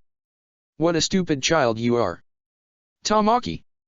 Ed shouted from across the room as he saw Medusa raise her hand over the host king's chest, but his voice was lost in the noise of the wall shattering behind him as Lust risked another slash at his face. "Now, say goodbye." Medusa cackled, and a black mist shrouded her hand. She brought it down on Tamaki's chest and Tamaki screamed as the blow hit him. Desperately, he tried to escape, but it was all in vain. As jolts of the most intense pain he'd ever experienced ran through his body, he tried one last time to make peace with the world he was leaving behind. After a moment, his eyes closed and he was still. An orb with a soft, blue glow floated up out of his chest and hovered a few inches above him, the pure soul, finally free of the body it had been imprisoned in for 17 years. And just like that, Tamaki, the kind boy with the violet eyes, was dead. Krona was still cowering outside the room when he heard his name being called. He lifted his head up but made no move to get to his feet. The sounds of fighting were ringing through his head, along with what he'd been sure were Tamaki's agonized screams. "I guess he's finally gone now," Krona thought as Ragnarok appeared and started tugging on his hair. Numbly, he managed to get to his feet and grasp the doorknob. Lady Medusa had another task for him to complete, and he didn't want to make her wait any longer. He turned the knob and stepped inside the room. Krona entered the room to find chaos awaiting him. He saw Ed involved in a fierce battle with Medusa, the two of them shooting either bolts of magic or shards of rock at each other whenever they found an opening. Meanwhile, Al was trying to avoid Lust, who had apparently knocked his head off and was trying to prevent Al from getting it back. Krona jumped out of the way when Ed suddenly came flying towards him, knocked back from the force of a blow from Medusa. "You Ed?" Krona said questioningly, looking at Ed warily when he didn't move for a few seconds. The blonde shook his head and looked around for the voice, but when he realized that Krona was standing over him, his eyes filled with fire. "You bastard!" Ed screeched, jumping up and grabbing Krona by the shoulders. He started to shake Krona violently. "How could you? We trusted you, and you betrayed us, and now Tamaki's dead." "He's dead, you damn traitor." Ed let go of Krona's shoulders and started weakly punching him in the chest, silent tears falling down his cheeks. Krona was horrified. He had never imagined that the ever-resilient and cocky Ed would actually cry, let alone because of something he, Krona, had done. Krona had known from the start that someone was going to be killed, and it hadn't bothered him in the least. After all, he'd killed a countless amount of people before with the hopes of strengthening Ragnarok. So why was it that it hurt so much to see Ed in tears? Suddenly, Ed was wrenched away from him, and Krona saw Medusa throw the blonde against the wall. The witch turned to Krona and he cowered before her gaze. "Krona, don't just stand around," Medusa commanded, grabbing his arm and thrusting him away from the door. "Go and activate the transmutation circle." Without waiting to see if Krona was going or not, Medusa turned to Edward, who was hauling himself up off the floor. Ed spit out a bit of blood and wiped his mouth off on his sleeve, his eyes once again determined. Krona wavered, wanting to see what was going to happen to him, when Ragnarok tugged on his hair again, more violently than before. "What are you waiting for, idiot?" the demon sword yelled, pulling Krona's cheeks. Hurry up and finish making the stone. The pure soul is over there. Ragnarok tugged Krona's head in the direction he was pointing, and that's when Krona finally noticed the shimmering circle drawn on the floor. He ran over to it, dodging Alphonse as the boy was knocked over by lust. Al called out to him desperately, and though the voice tugged on Krona's heart, Krona didn't stop. When he finally made it over to the circle, he paused. He looked over the shimmering rim of writing and nearly gagged when he saw Tamaki laying there, the blonde's face frozen in an expression of agony. Krona staggered back and fell to his knees, clutching his chest and feeling as if he were about to throw up. He didn't know why Tamaki's body just lying there was having such a profound effect on him. "Come on, what are you waiting for?" Ragnarok exclaimed, pulling Krona's hair. "The pure soul is right there." Krona looked up and saw the orb that was Tamaki's soul hovering over Tamaki's body, glowing with a strange yet unnaturally calming blue light. Krona stood up warily, hoping that he wasn't going to get sick again, and stood over Tamaki's body, getting as close as he could without stepping inside the shimmering circle. As he tried to recall the incantation Medusa had taught him, Krona stared down at Tamaki's frozen face. Suddenly, he gripped his head and sunk to his knees again as all the memories he had of the Host King made their way to the surface of his mind. "Stop. It's too much. I don't know how to deal with it." Krona cried as random memories played back in his mind at the same time: the first time he'd met Tamaki, the first meeting at the Host Club, the visit to Tamaki's house when he'd realized he could do alchemy. All of a sudden, all of the flashes converged together into one specific day. Krona had been at Tamaki's house, crying after seeing a picture of Tamaki's mother and being reminded of how little Medusa cared about him. It was his first time letting out his emotions like this, but Tamaki had known exactly what to say. "Krona, look at me," the blonde had said, gripping Krona's shoulders. "Listen to me, no matter what you've gone through in the past, or what you're going through now, I want you to know that I'll be there for you no matter what from here on out." At that time, Krona had had a hard time believing what Tamaki was telling him. He had disagreed with the blonde, but Tamaki had refused to back down until he had said what he needed to. But why?" "Because you're my friend, Mon Ami," Tamaki said, smiling. "Aren't you?" Krona had answered tentatively. "Well, yes, I guess so. But no one's ever been friendly to me before. I scare everyone away, so no one likes me." "That's not true," Tamaki exclaimed, surprised. "I don't think you're scary at all, and I like you a lot. But I'm so strange, no one understands me. There's things about me that if you knew about, you'd run away screaming." "No, I wouldn't." Tamaki took Krona's hands in his and gazed firmly into his eyes. "Everyone has something they don't want people to know about. But just because you don't want people to know about it doesn't make it scary or weird or anything. But Krona, listen to me. No matter what secret you have that you don't want to tell me, I'll always be there for you. You are a dear friend to me, and I always take care of my friends.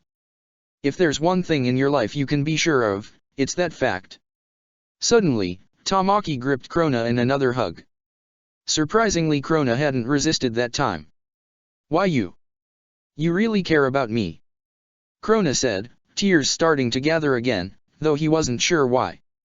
"Yes, I do," Tamaki said into his shoulder. "Even if no one ever has before, I want you to know that I do care about you." He released Krona and smiled, his eyes full of sincerity, and Krona felt the corners of his mouth being tugged upwards as well. That was the first day and Krona could remember that he had shown anyone his true smile. It had been a wonderful feeling. The memory faded out and Krona shook his head, remembering where he was. During that time all those days ago, he hadn't really given Tamaki's words much thought. But now, as he stood up again and gazed down at Tamaki's lifeless body, he felt hot tears streaming down his cheeks. There was someone in this world that really, truly cared about him. Someone who valued him as a person, not just another pawn in their plan, or someone to beat up and abuse. And now, that person was dead. And it was all Krona's fault. "No, I won't let this happen," Krona muttered. He clenched his fists. "I won't have the one person who cared about me taken away. I won't." I won't. I won't. Time itself seemed to freeze at the sound of Krona's shout. Medusa and Ed paused as they were about to shoot another blast at each other, and Al and Lust had stopped their scuffle. Krona slowly turned around to face everyone. I'm not going to suffer anymore, he said forcefully, his voice not wavering for once. Krona, what are you doing? Medusa said, her eyes blazing with anger. Krona stared straight into them, not even flinching. My whole existence has been nothing but a pawn in your plan to spread madness, Krona told her. I'm sick of it. You never loved me, I know that. And because of you I've grown up twisted and frightened. Well, that's not going to happen anymore. Krona, did the black blood get to you again? Ragnarok said, tapping him on the head. Krona grabbed his hand and tugged it forcefully. Ow. Hey, that hurt. Now you know how it feels. Krona spat angrily. Tears were once again starting to gather at the corners of his eyes. He looked determinedly at the Elric brothers. Ed, Al, please help me this one last time, I need you to cover for me. And this isn't for me, it's for Tamaki. And just what are you going to do? Medusa sneered, still not quite believing that her shy, introverted son was suddenly rebelling against her. I'm going to bring Tamaki back. And with that, Krona turned and jumped into the circle. Medusa hissed and started to go after him, but Ed held her back. Alphonse did the same with Lust as Krona grabbed a shard of broken glass lying on the floor and drew it across his palm, making a line of black blood appear across it. He quickly recalled the mark on Al's armor and proceeded to draw it onto Tamaki's forehead, knowing that to actually put Tamaki's soul back into his body, he would have to do the same thing Ed had done for his brother. Krona clapped his hands and, despite Ragnarok's protests, placed them on Tamaki's chest, crying out. Please, bring him back. I'm sorry, I'm so sorry. Just please bring him back. There was a flash of light, and Krona cried out and closed his eyes as he was hit with some unseen force. Then, suddenly, there was absolute silence. Krona opened his eyes to find himself surrounded in a white room. Everything and everyone who had been in the dungeon had disappeared, even Ragnarok seemed to be missing. Krona turned around when he heard a faint creaking noise, like a door being opened. He saw an enormous black gate, slowly opening to reveal nothing but darkness. However, when the door was fully opened, Krona saw a huge, monochrome eye staring back at him. He took a deep breath and stepped through the door, knowing that somewhere inside was Tamaki's real soul, the unseen, intangible thing that every human possesses. As soon as his foot left the threshold of the doorway, Krona felt hands tugging him in all different directions. He tried to walk forwards, but the hands were pulling him down, and he started to panic. I just want Tamaki's soul. Give it back, and then I'll leave. Please. He cried out. Whatever was pulling him was now giggling softly, and the noise became louder and louder as Krona sunk lower and lower. No. Stop. He yelled, but the things refused to let go. The noise was deafening, and just when Krona couldn't take it anymore, it stopped, and a second later was replaced with the sounds of battle. The things tugging him down had disappeared, and Krona felt himself lying on something cold, hard, and flat. He opened his eyes and realized that he was back in the dungeon, lying on the floor. He immediately sat up, noticing that the glow around the transmutation circle had disappeared. He quickly looked at Tamaki, but he didn't see the soul hovering over the body. Krona feared the worst, but then, ever so slowly, Tamaki opened his eyes. Krona laughed with relief, his plan had worked. Tamaki was back. Suddenly, Krona's laughter turned into a cry of pain. His whole body felt like it was on fire, and he noticed blood seeping out of his back and his chest, much like it did when Ragnarok came out, only this time, it wasn't stopping, and it wasn't forming into the demon sword either. Wah! What's going on? Tamaki said wearily, sitting up, and holding his head. What happened? He looked around, trying to figure out where he was. After a few seconds, he noticed someone yelling and crying in pain from somewhere to his left. He turned towards the sound and screamed. Oh my God, Krona! Tamaki realized that the screams of agony he was hearing were coming from Krona, who was writhing on the floor in a pool of black blood. Tamaki quickly crouched over him, starting to panic. Oh my god, Krona, what happened to you? Is that your blood? Oh, we have to get the bleeding stopped. Where's a towel? A dash. Tamaki, Krona said weakly, and Tamaki realized that he had stopped crying. Krona looked up at him, and smiled for a split second, before coughing up a startling amount of black blood. After the coughing fit ended, Krona spoke again. It's okay. I know I'm not going to make it. But I'm just glad you're back. He paused for another coughing fit, and Tamaki's eyes started to water. Using what little strength he had left, Krona brought his hand up to touch Tamaki's cheek. Thanks for being my friend. And with that, his hand dropped to the floor. No. Krona, don't go. No. Tamaki screamed, but it was too late. Krona just had time to hear Tamaki's sob of anguish, before the world went black. Chapter 13. Krona felt like he was floating in darkness. He didn't know how long he'd been in this place, but he didn't mind, the blackness was soothing, somehow. After a while, he began to hear some shuffling noises coming from somewhere to his right. That's strange, he thought, frowning. He'd never heard anything in the darkness before. He also realized that he had his eyes closed, an action which he hadn't remembered doing. Slowly, he opened them and was nearly blinded with white light. Ow! He moaned as sudden pain flared to life all over his body. He tried to bring his hand up to his head, but he felt something tugging on his arm. He glanced down and noticed an IV drip connected to his wrist. He then looked around and realized that he was lying on a bed, covered with white sheets, and he was wearing a blue hospital gown. Wait. I'm in a hospital? He thought, confused. But, then that means I'm alive. He whispered softly, finding it hard to believe. Surely losing all of his blood would have killed him, right? Hey, you're finally awake, said a familiar voice. Krona gasped and looked around, trying to find Ragnarok, but he couldn't see the demon sword coming out of his back, or attached to him anywhere, for that matter. Geez, it took you long enough, the voice said again, and that's when Krona finally noticed the boy standing next to his bed. The boy had chin-length, striking black hair, which had 4 lines of white running all the way down to the tips at equal intervals. When the boy tilted his head, Krona noticed that the 4 lines joined together at the top of the boy's head to form an X. The boy was wearing all black and had a fair complexion, contrasting greatly with his hair. His eyes were a deep black, just like his hair, and he looked only a few years older than Krona. Ragnarok! Krona exclaimed, and the boy rolled his eyes. Of course I'm Ragnarok, you idiot, he said.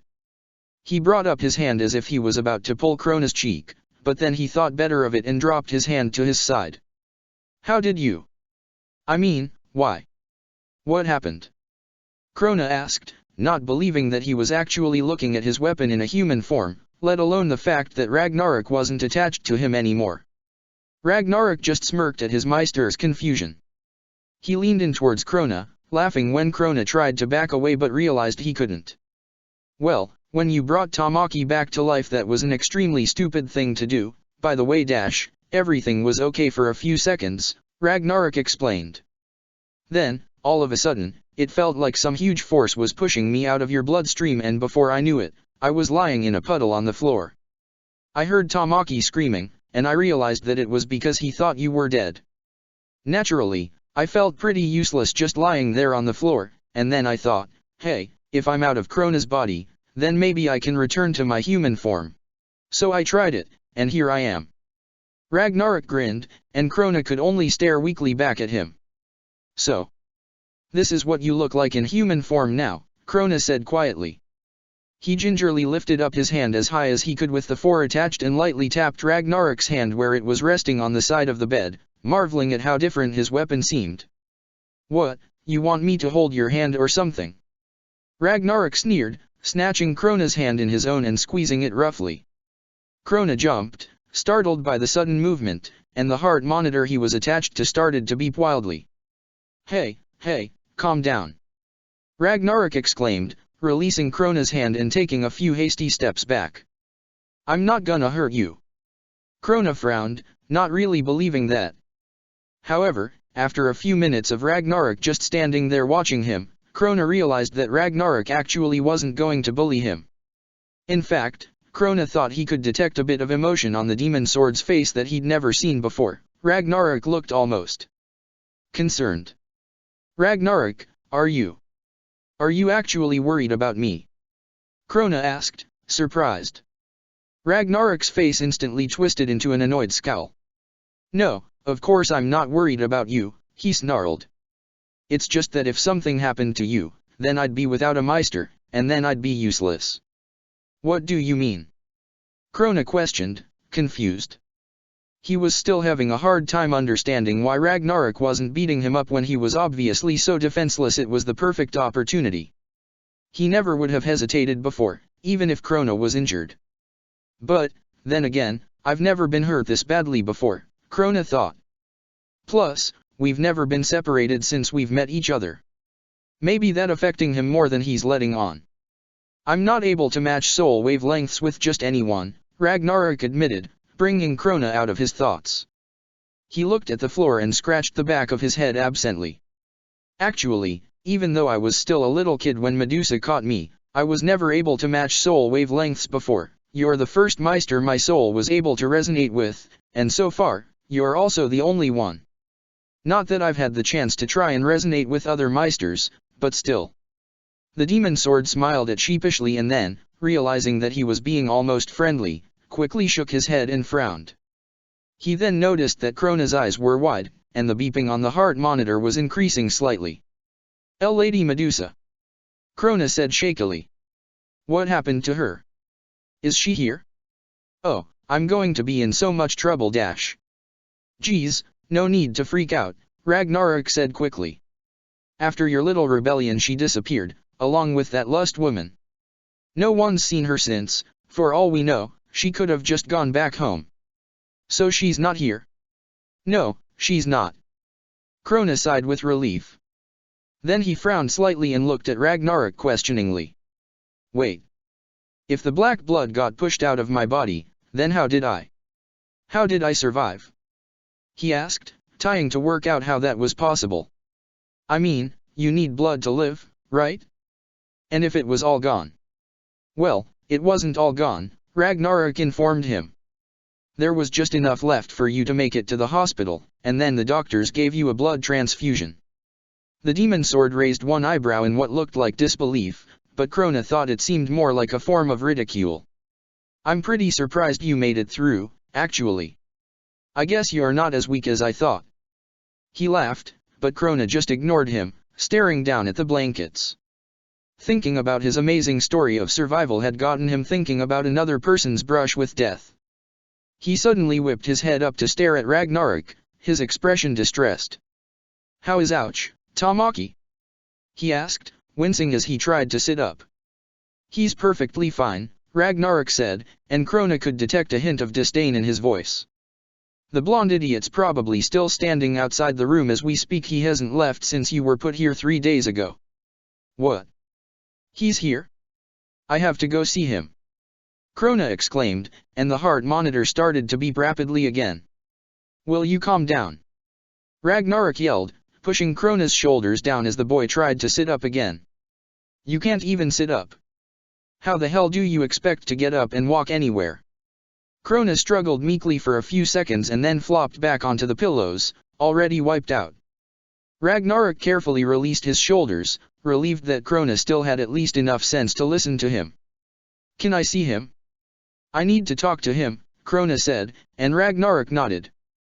Yeah, all right, I'll go get him, Ragnarok said. But I'll have to leave, then only let one visitor in at a time. He smiled at his Meister mockingly.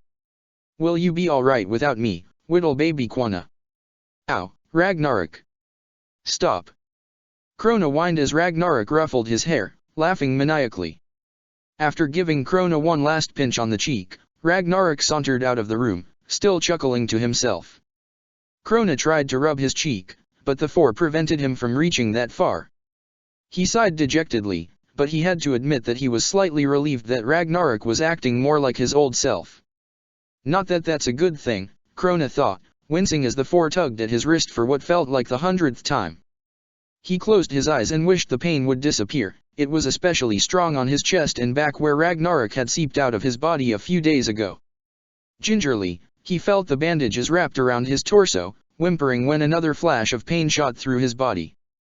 "Krona, are you all right?" said a soft, familiar voice. Krona opened his eyes and found Tamaki staring down at him, the blonde's face twisted in worry. "Tamaki!" Krona exclaimed, smiling with relief that Tamaki was still alive after all his efforts. Tamaki grinned back. "Hi." He laughed, glad that Krona seemed okay enough to smile. Suddenly, Krona's expression turned pleading. "Tamaki, I'm so terribly sorry." Krona apologized, the anguish at what he'd done obvious in his set eyes. "I tricked you, and you suffered horribly because of me. I had no idea you were the pure soul, or I'd never have become friends with you. Lady Medusa had this plan all along, and I couldn't do anything to stop her until it was too late. Krona, calm down, it's all right." Tamaki cut off Krona's rambling, getting concerned as the heart monitor started to beat quicker the more worked up Krona was getting. "I know the whole story, Ragnarok told me. It's okay, I forgive you.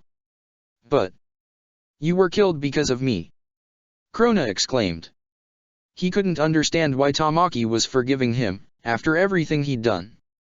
Tamaki merely smiled and placed a hand on Krona's forehead, brushing his pink bangs out of his eyes. "I was, but you also brought me back," Tamaki pointed out. "In my opinion, you've already made amends. Especially when I realized what you've had to go through your whole life, all those horrible experiments. No wonder you couldn't say no to Medusa before." Krona frowned at Tamaki's sympathetic expression, still not quite grasping why it almost seemed as if Tamaki was apologizing for his actions. "You know about my past?" Krona asked, and Tamaki nodded. "Who told you? Was it Ragnarok?" "Yeah, eventually I got him to tell me the whole story, though he didn't want to at first. I have to say, that boy is one of the strangest people I've ever met." "Was he mean to you?" "I'm sorry, he's never been very nice, to me or anyone else." Krona bit his lip, hoping that Ragnarok hadn't been too horrible to Tamaki. "Don't apologize, he was fine." Tamaki smiled at Krona, a knowing look in his eyes. "You know, I think he cares about you more than you realize." "No, he doesn't. He hates me." "He's always hated me," Krona said, looking down at the blankets covering his legs. He made a move to grip his arm, but was quickly prevented from doing so by the IVs. "I don't think he hates you," Tamaki said. Krona shook his head adamantly. "He does. I know it. Think about it, if he hates you so much, why did he stick around for 3 days while you recovered? He was very upset when you were bleeding on the floor. By the way, he looked really scared and kept asking if you were going to survive. I don't know what he'd have done if you hadn't made it through." "Really?" Krona asked, and Tamaki nodded. According to Tamaki, there seemed to be more depth, and possibly more compassion, to the demon sword than Krona realized. Tamaki watched Krona as he became lost in thought, still amazed that this shy, frightened boy had actually been able to bring him back from the dead. And now that he'd learned the truth about Krona's past, the horrors he'd had to endure though his whole life until just 3 days ago, Tamaki wanted even more to make sure Krona knew that people cared about him. Suddenly, Krona gasped and looked at Tamaki, his eyes wide. "Edward and Alphonse. What happened to them? Are they okay?" Krona asked. Tamaki put a reassuring hand on his shoulder. "They're fine, too. They've been waiting in the hospital along with Ragnarok and Ed wanted to leave yesterday, but Al convinced him to stay." Tamaki frowned slightly. "Ed is still pretty mad at you, but I've been trying to convince him that this was all Medusa and Lust's plan, not yours. Alphonse believed me, though, once he'd heard your whole story, and he's been really worried about you as well." "Oh." Krona sighed, knowing that Ed would probably never forgive him. He looked up at Tamaki and then squinted his eyes in confusion. "What?" Tamaki asked as Krona studied his face intently. "Where's the blood seal I drew on your forehead?" Krona questioned, just now noticing that it was nowhere to be seen. Oh, I'm not actually sure. It just sort of disappeared a little while after you were taken to the hospital. Tamaki half smiled. Ed and Al were really confused. Once they'd explained how you tied my soul back to my body, they said that the seal was supposed to last until it got washed off, and they didn't know how it could just vanish like mine did. They think maybe it's because I was reunited with my real body and not an inanimate object that the seal disappeared because, to their knowledge, that's never been done successfully before. Oh, I see, Krona said quietly, wondering if that was true. There was a moment of silence, and then Tamaki cleared his throat. Krona, I know you probably don't want to talk about this right now, but we need to figure out where you're going to stay after you get released from the hospital, Tamaki said, and Krona stared up at him. I mean, you don't really have anywhere to go, do you? Krona shook his head. No. The only place I've ever lived is with Lady Medusa. You don't have to call her Lady Medusa anymore, you know, she's gone now. How can you be sure? What if she comes back for me? Ragnarok said that she disappeared, but how can you be sure? She could be waiting to come and get me. We're not going to let that happen, Tamaki said firmly, placing a hand on Krona's shoulder as the boy started to panic. The look in his eyes was determined. If she shows up again, we'll make sure she doesn't come anywhere near you. But let's not talk about that now, you need a place to stay, right? Oh, well, I guess I'll be fine on my own, Krona mused, but Tamaki shook his head fervently. You're not going out on your own. You're going to stay with me. Krona frowned at him, confused. What? I said you're going to come and live with me. At least until you're old enough to get a place of your own, if that's what you really want. Tamaki grinned at Krona's expression. Come on, what do you say? But. What about Ragnarok? The shy boy wondered. I'm sure he's not going to let me stay in a nice house while he doesn't get to. No worries, he's already accepted the offer, Tamaki informed him. He smiled wryly. He said that giving you two a place to stay is the least I can do after what I've put you guys through. Oh, no, I'm sorry. Krona apologized, once again hating Ragnarok's behavior. He's so rude. It's not your fault. Krona, I understand, calm down, Tamaki reassured him. I may have only known Ragnarok for 3 days, but I get the impression that that's how he is all the time. Am I right? Yes, he's always been like that, Krona agreed. He looked up at Tamaki to find the blonde frowning slightly at him. What? Oh, sorry, I was just thinking. He looked at Krona for another moment, and then he cautiously sat down at the foot of the bed, being mindful of Krona's feet under the covers. I was just wondering about Ragnarok. I mean, how did you two survive for that long when he was a part of my bloodstream? Krona finished, and Tamaki nodded. The pink-haired boy sighed. I don't really want to talk about it. That's fine, I'm sorry I brought it up. I know it must be a touchy subject for you. It's alright. I'll tell you about it later, okay? Okay, but is it alright if I just ask you one thing? It's about Ragnarok, but it's not about that aspect of him. Sure, go ahead. Thanks. I was just wondering something. Ragnarok keeps calling himself a weapon and saying that you're his. Tamaki's forehead crinkled as he tried to recall the word. His Meister, is that right? I'm still not exactly sure what he means by that. Oh, I guess you wouldn't understand, would you? Krona asked, more to himself than to Tamaki. He sighed again, knowing that this explanation might take a little while. Where we come from, there are basically 4 types of people, witches, normal humans, meisters, and weapons. Weapons are people who look human normally but can transform into some sort of weapon, like a sword or a scythe, for example. The meisters are the people who actually wield the weapons. But what exactly do weapons and meisters do? Tamaki asked, still looking confused. They hunt down evil souls. Well, they're supposed to. Krona trailed off and looked down at the blankets. Tamaki wondered what that meant, but felt that Krona would probably tell him in due time. So, he settled for asking. And you're Ragnarok's Meister, then? Yes, Krona nodded. What kind of weapon is he, if you don't mind my asking? He's a demon sword. A demon sword? What dash? Hey, I'm back. Said Demon Sword announced loudly, coming into the room and stopping by Krona's bed.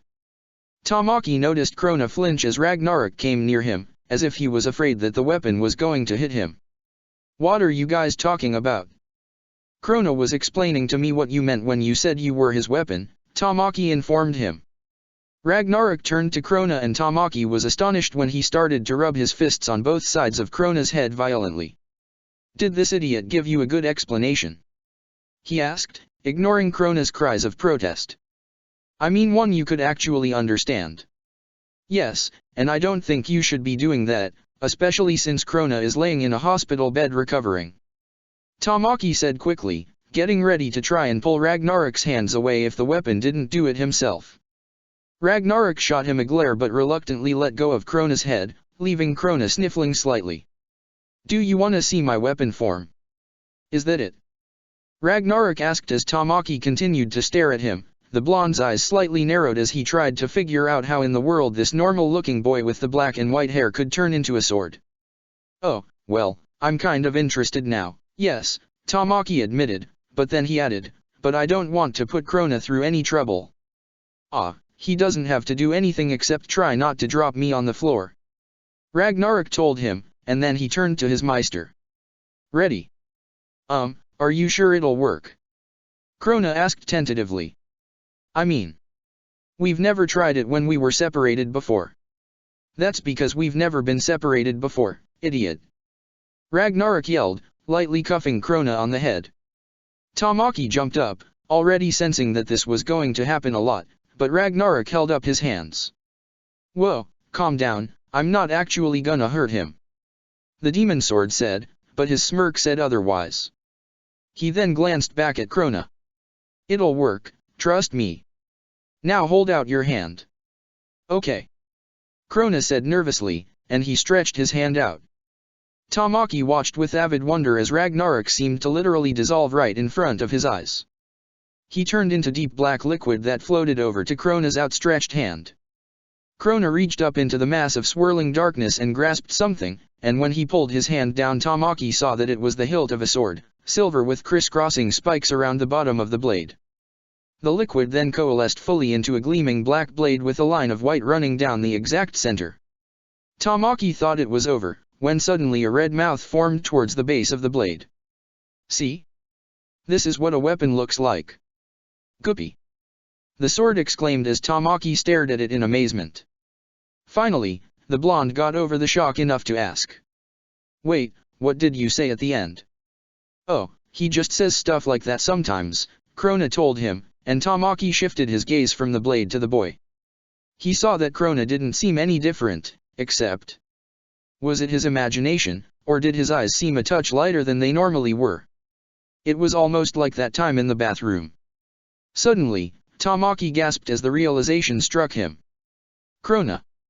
Did Ragnarok make you go crazy that one time? He exclaimed, and Krona flinched as the demon sword started to laugh. Yup, that was me. Goopy papai. It's okay, Krona tried to reassure Tamaki as the blonde's eyes widened. He looked like he was ready to rip Ragnarok out of Krona's hands. That only happens sometimes, and I can control it. Well, Ragnarok can.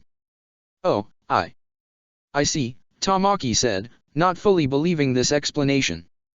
There was a silence for a moment, and then Ragnarok suddenly dissolved back into liquid and reformed into his human shape. Ah, this is much better. He said, stretching his hands up in the air. You have no idea how cramped it was before. Tamaki had no response to this. He was still having a hard time adjusting to the fact that Ragnarok had literally been living inside Krona's bloodstream for years, let alone the fact that he'd just turned into a sword. It was just too strange. Oh yeah. I came back in here for a reason. Ragnarok announced, suddenly remembering. Ed and Al are waiting to see you, Krona. Should I send them in? Sure, okay, Krona reluctantly agreed. Alright, then you gotta get out, Blondie, Ragnarok said to Tamaki, jerking his thumb towards the doorway. Okay. I'll come back later, Krona, he said as Krona gazed up at him. Krona nodded and Tamaki ran his hand over the shy boy's pink hair reassuringly, happy that his friend was going to be okay. Krona watched them disappear out of the room, and then the door opened a few seconds later and Ragnarok came back in, Ed and Al trailing along behind him. How the hell did it take you 10 minutes just to tell him that we were waiting? Ed was yelling to the demon sword. Shut up, midget. Ragnarok snarled, once again stopping next to Krona's bed. Krona was about to say hello, when Ed exploded. Who are you, Callan Small? I'll rip off your feet and stick 'em on your head. The alchemist screamed, and his brother put his hands on his shoulders to keep him in place. Yeah, right. Ragnarok laughed, and then he seemed to remember the reason he'd brought the Elrics into the room. Well, here he is. Try not to make him freak out too much, the doctors said that it's bad for his recovery. Krona stared at his weapon, shocked that he'd actually said something caring, but then he noticed Ragnarok's mouth curled up in a devilish smirk. The demon sword then strolled out of the room, but before he shut the door behind him Krona caught a glimpse of his expression. It was so fleeting that the shy boy wondered if it had been a trick of the light, but he could have sworn that for a moment his weapon looked genuinely concerned about him. Krona, we're glad you're all right, Al said, bringing Krona's attention back to the two brothers. Al elbowed Ed in the side when the blonde didn't say anything. Aren't we, brother? Yeah, Ed muttered, glaring at the ground as if thinking of what to say. Suddenly, he whipped his head up and turned his glare on Krona. Listen, just because you brought Tamaki back to life doesn't mean that I all of a sudden forgive you. The fact is that you had to bring Tamaki back because you sent him away in the first place. I'm glad you are not dead, but I'm still mad that you betrayed us. I know, Ed, and I'm so sorry. Krona told him, begging the blonde with his eyes to believe that he was telling the truth. I don't know what I could ever do to convince you that I truly regret everything I did to you all. We both know that, Alphonse said, ignoring Ed's shake of the head. Brother just has a harder time accepting it than me. That's okay. Krona sighed and looked down at his blankets. I don't really expect you to forgive me anytime soon. The brothers were silent, and Krona glanced up to find them gazing at him curiously. What? What is it? Did I say something? You're not stuttering anymore, Ed commented, and Krona blinked. Now that he thought about it, he'd only stuttered maybe once or twice since waking up in the hospital. Oh, yeah, I guess you're right, he said, smiling slightly. I guess now that I know everything's going to be okay, I'm not so nervous anymore. Krona could sense that if Al could smile, he would be grinning. Ed, however, still looked pensive. Eventually, he sighed and held out his hand. Okay, I guess I can forgive you, at least a little bit. Krona slowly grasped his hand and shook it, but when he tried to pull away Ed tightened his grip and leaned towards him.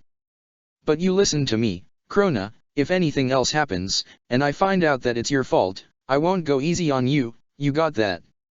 Yes, I understand, Krona said, looking down shamefully.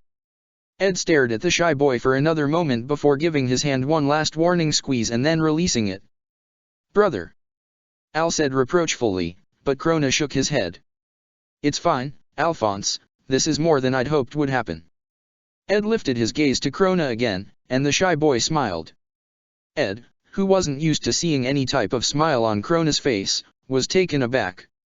Then, ever so slowly, his mouth turned up in a slight grin as well. Just then, the door to the room slammed open and Ragnarok strode in again, Tamaki practically barking his heels. Ragnarok, don't slam the door, he said, sounding as if he'd just been taking care of a very problematic 4-year-old. Ragnarok just rolled his eyes. Yeah, whatever, he said, and then he looked at Ed and Al and crossed his arms in front of him. Sorry to cut your heartwarming visit short, but the nurse says you all have to leave. Now. Bye, everyone. Krona called as the boys started to file out of the room. Thank you for coming to see me. We'll be back soon. Tamaki called back, giving Krona his kind smile, and the boy with pink hair couldn't help but smile back. See ya later, idiot. Ragnarok yelled as he started to close the door behind him. Then the door was shut and Krona was alone. Everything seems to have worked out, he thought, smiling to himself. Even Ed forgave me a little bit. And Ragnarok's being sort of nice, well, nicer than he normally is. Yeah, I think everything is finally going to be okay. And with that he closed his eyes and drifted off the first peaceful sleep he'd had in 10 years. Epilogue. 3 weeks later. Welcome back, Krona. The hosts chorused as Krona stepped into music room 3.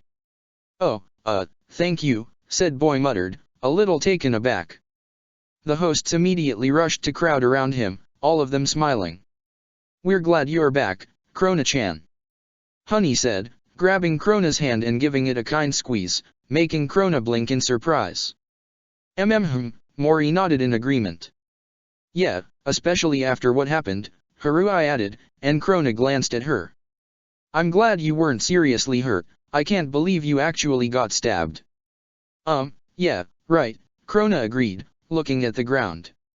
He, Tamaki, Ed, and Al had decided that it would be best not to tell anyone else the real story of what had happened. They decided that it would be easier to say that Krona had been stabbed while out walking and thus had to go to the hospital than to try and explain all about the Philosopher's Stone, Medusa, lust, and everything else. The truth would remain a secret between the boys for as long as they lived. Yeah, good thing I was there to save him. Ragnarok said loudly, entering the room and walking over to Krona to give him a nudge. That was another part of the lie, devised to explain the sudden appearance of Ragnarok the demon sword was Krona's cousin, who had come for a visit. The part about being the one to save Krona's life had been added on by Ragnarok himself before the other boys could stop him. Ow! Ragnarok, stop that! Krona whined, trying to push the demon sword's hands away. Ragnarok, please don't torture him, Tamaki said wearily, coming into the room along with Ed and Elle. He sounded like he'd been through this conversation many times before. But it's fun. Ragnarok said, grinning maliciously, and the rest of the hosts involuntarily shivered. There was something about Krona's cousin that just didn't seem quite right. Well, anyway we're glad you made it back to the host club. The twins said, grinning, and Krona couldn't help but smile a tiny bit in response. He was finally out of the hospital and back in school. Now he might actually get a proper education. Not to mention that he got to once again be with his friends in the host club. His friends. After his ordeal, Krona realized that there were some people out there who he could put a little faith in and who wouldn't try to use him for their own selfish needs. Where are the girls today? Ed asked, his forehead crinkling in confusion as he scanned the room and saw no sign of any guests. We decided to cancel the club meeting today. We thought that Krona might need a little time to get reacquainted with school first, Kyoya said. The other hosts nodded a little uncertainly, Ed thought, as they were shooting glances at Kyoya as though this sort of generosity was extremely rare. Suddenly, the loudspeaker in the corner of the room beeped and the voice of the main office secretary filled the room. Would Edward and Alphonse Elric please report to the main office as soon as possible, the voice said, and everyone glanced at each other. I wonder what that's about, Al said, looking at his brother. Ed shrugged and then smirked. Maybe they found us a way home. He laughed. While the brothers had by no means given up searching for a way back to their realm, they had resigned themselves to the fact that it might be harder to get back than they originally thought. They'd been searching the whole time Krona was in the hospital, but they hadn't gotten any closer. We'll go with you, Tamaki offered, peering at Krona, who nodded slightly. All right, but I'm sure it's nothing, Ed said. They probably want to tell us how bad we're failing math or something. See you all in a bit. Al called over his shoulder, giving the hosts a wave as he and the other boys started to exit the room. Krona trailed along at the back, wondering if a certain someone was going to follow him. Sure enough, as soon as he left the room he heard running footsteps behind him. He glanced up when they stopped next to him to find Ragnarok walking beside him. Thought I might as well come in case you can't deal with something and I have to drag your useless butt out of there, the demon sword said, and Krona merely nodded. It seemed that Tamaki's observation of Ragnarok had been correct. He did indeed seem to care about Krona more than the pink-haired boy had realized at first. No matter where Krona went, Ragnarok was always at least a few steps behind. Even when Krona had told him that he would be perfectly fine on his own, Ragnarok had refused to believe him and insisted on staying close at hand. It was almost as if he didn't think Krona could deal with being alone. Or Ragnarok couldn't deal with being alone himself. Krona smiled slightly at the thought. The almighty demon sword couldn't handle being without his Meister for 10 minutes? Who would have thought? What are you grinning about? Said Weapon snarled, cuffing Krona across the head and making the boy wince. Ouch! Ragnarok! Krona cried. Ragnarok, please, we're almost there, Tamaki said, looking behind him to make sure that Krona was alright. This surely wasn't the worst time that Krona had gotten beaten up by his weapon.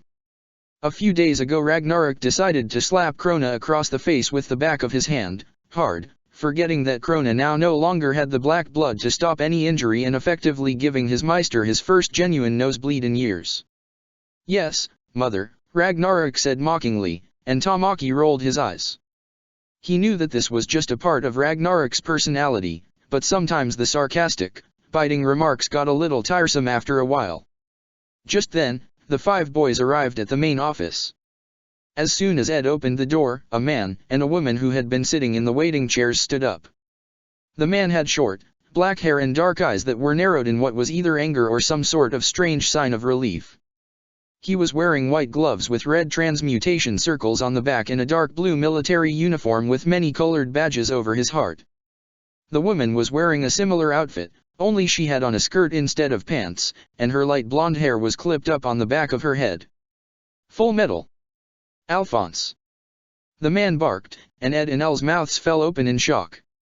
Colonel Mustang! The brothers exclaimed at the same time. And Lieutenant Hawkeye! Of course it's us. Who else did you think it would be? Colonel Mustang said brashly. But more importantly, where the hell have you been for the past month and a half? I should be asking you the same question. Ed spat back, glaring at Mustang. Excuse me? Tamaki piped up, and all eyes turned to him. I don't want to spoil your reunion, but who are they? I'm Colonel Roy Mustang and that's Lieutenant Reza Hawkeye, Mustang informed him, while Reza gave him a quick salute. Mustang's my commander in the military, remember me telling you? Ed said, and Tamaki, Krona, and Ragnarok's eyes widened. Oh, he's Mustang? Ragnarok questioned, looking at the colonel. He doesn't seem like a huge jerkwad. What was that? Mustang exclaimed, and Ragnarok pointed to Ed, smiling innocently. Hey, he said it, not me. Damn it, Full Metal, I came all this was to find you dash. How exactly did you find us? Al piped up, wanting to stop another argument when he saw his brother get ready to start screaming. We've been looking for a way home this whole time. Through a broom closet, believe it or not, Hawkeye answered, knowing that the colonel was likely to just start yelling again. Ed and Al just stared at her. But that's how we got here. Ed exclaimed in frustration. And we haven't ever been able to get back. He gripped his head in frustration. Damn it, Mustang, now you're stuck with us, too. Of course we're not. The colonel retaliated. Do you honestly think we'd be so stupid as to go blindly charging into unknown territory? We tested it first to see if we could get back, and it worked. Multiple times, I might add. Really? Al asked, and Hawkeye nodded. He turned to his brother, clasping his hands in front of him excitedly. Brother, that means we can finally go home. Yeah. Ed breathed, grinning as it finally sunk in, they were finally going to get out of this place and back to where they belonged. Then, he caught a flash of the sky blue color of the school uniform out of the corner of his eye and turned around to face Tamaki, Krona, and Ragnarok. They were going home. But that meant that they were also leaving everyone here behind. The host club will miss you both, Tamaki said, holding out his hand to Ed. The alchemist grasped it and shook it firmly, and he noticed tears forming in the host king's eyes. Don't worry about us, Ed reassured him. We're gonna be fine. Tamaki nodded, and then he suddenly broke down. He pulled Ed into a crushing hug, lifting the alchemist off the ground a few inches. Ah! Put me down, Tamaki! Ed exclaimed, and then he twisted his head to snarl at Mustang when he heard the colonel chuckling. Reluctantly, Tamaki released Ed and moved on to hug El. This time, it was Tamaki who was lifted off his feet. Ed glanced at Krona, who held out his hand. "Geez, now you're even offering your hand to people? I almost don't know how to deal with that." Ed mocked, smirking, but his eyes said that he was just joking. "Yeah, I'm a lot better at dealing with people now, I guess," Krona replied, smiling back. Ed then moved on to shake Ragnarok's hand as Krona started to say goodbye to Alphonse. "Don't be too hard on that kid, all right?" Ed said, glaring at the weapon warningly, but Ragnarok just smirked at him. "Sure thing, shorty. Who are you calling a little pipsqueak? Come on, Full Metal, let's go," Colonel Mustang said as the demon sword started laughing. "Let us just stop by the music room first to say goodbye to the host club," Ed told him as everyone else started to trail along behind as they left the office, Al chatting with the three other boys about what they were going to do once he and Ed were gone. "We have to get back Mustang started to say, but Ed cut him off. "It's literally right down the hall. Come on, please." He looked up at Mustang imploringly, and then his mouth twitched up in a devious smile. "You know we'll just go anyway." "All right, fine." Mustang relented. "Just make it quick." "Yes, sir," Ed said, giving the colonel a horribly executed salute. "Come on, Al." Ed and Al took off down the hallway and made it to Music Room 3 in a few minutes. They announced that they were going to leave and everyone instantly crowded around to wish them goodbye, effectively smothering Ed. Once he'd recovered and he and his brother had said their proper, and rather tearful, goodbyes, Ed grabbed his original outfit from the hidden closet in the room and they ran out to meet Mustang and Hawkeye at the broom closet.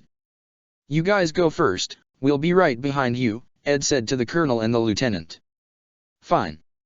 Just don't take too long, all right, Full Metal," Colonel Mustang warned, and Ed waved him away. Yeah, we got it." After giving Ed one last disapproving look, Mustang stepped into the closet and closed the door. There was a flash of light, and when Riza opened the door a few seconds later the colonel was gone. "I wonder why it started working now," Al said as Riza prepared to go through. She paused and turned back to him.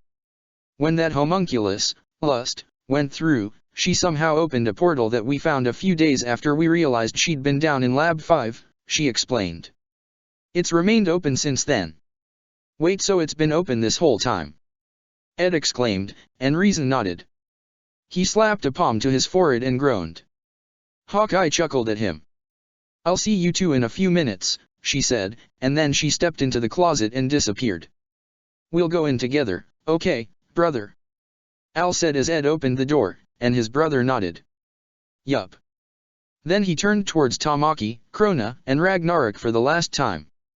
"Well, it's been fun while it lasted," he said grinning, and everyone smiled back. "We'll miss you, but maybe if the portal stays open we'll come back to visit sometime," Al told them. "Only if you can," Tamaki reminded him. "If not, then it was nice meeting you and having you in the host club, not to mention how you helped me a few weeks ago." "Don't mention it," Ed said, and then he and Al stepped into the closet. They turned around as they shut the door and gave the other boys one last wave. "Bye." All five of them chorused at once. Then the door shut, there was a flash of light, and Ed and Al were gone. Tamaki, Krona, and Ragnarok stared at the door for a moment, before Tamaki clapped his hands together and turned towards the Meister and his weapon. "Well, no need to stand around moping. I'm sure Ed and Al would have wanted us to get on with our lives, right?" he said, and Krona nodded. "Speaking of getting on, I think it's getting late. What do you two say we head home?" "Sounds good to me," Ragnarok answered. "I'm ready for a nap." "Ragnarok, you have to do your homework," Krona reminded him as they started to follow Tamaki back to the music room to say goodnight to the rest of the hosts. "Pfft, I'm not doing that crap," Ragnarok exclaimed. "But you have to." "Shut up, idiot." "Ow." Ragnarok, whatever you're doing, knock it off," Tamaki commanded from over his shoulder. Ragnarok mumbled something along the lines of, "Stupid blondie," but stopped beating up his meister, at least for the moment. The three boys entered the music room and said goodbye to the other hosts, and everyone decided to head out to the front of the school together. Once they had left the building, the hosts went their separate ways, and Ragnarok and Krona climbed into Tamaki's limo. The ride to Suo Mansion number 2 was spent in silence as the boys recalled all the fun times they'd had with the Elric brothers. However, once the limo pulled into the gravel driveway and Krona stepped out into the crisp, flower-scented air of the mansion gardens, he couldn't help but let out a sigh of pure happiness. Finally, for the first time in his life, he was where he belonged, with the people who cared about him. Finally, he was home. The end. Check the description for the links to the author.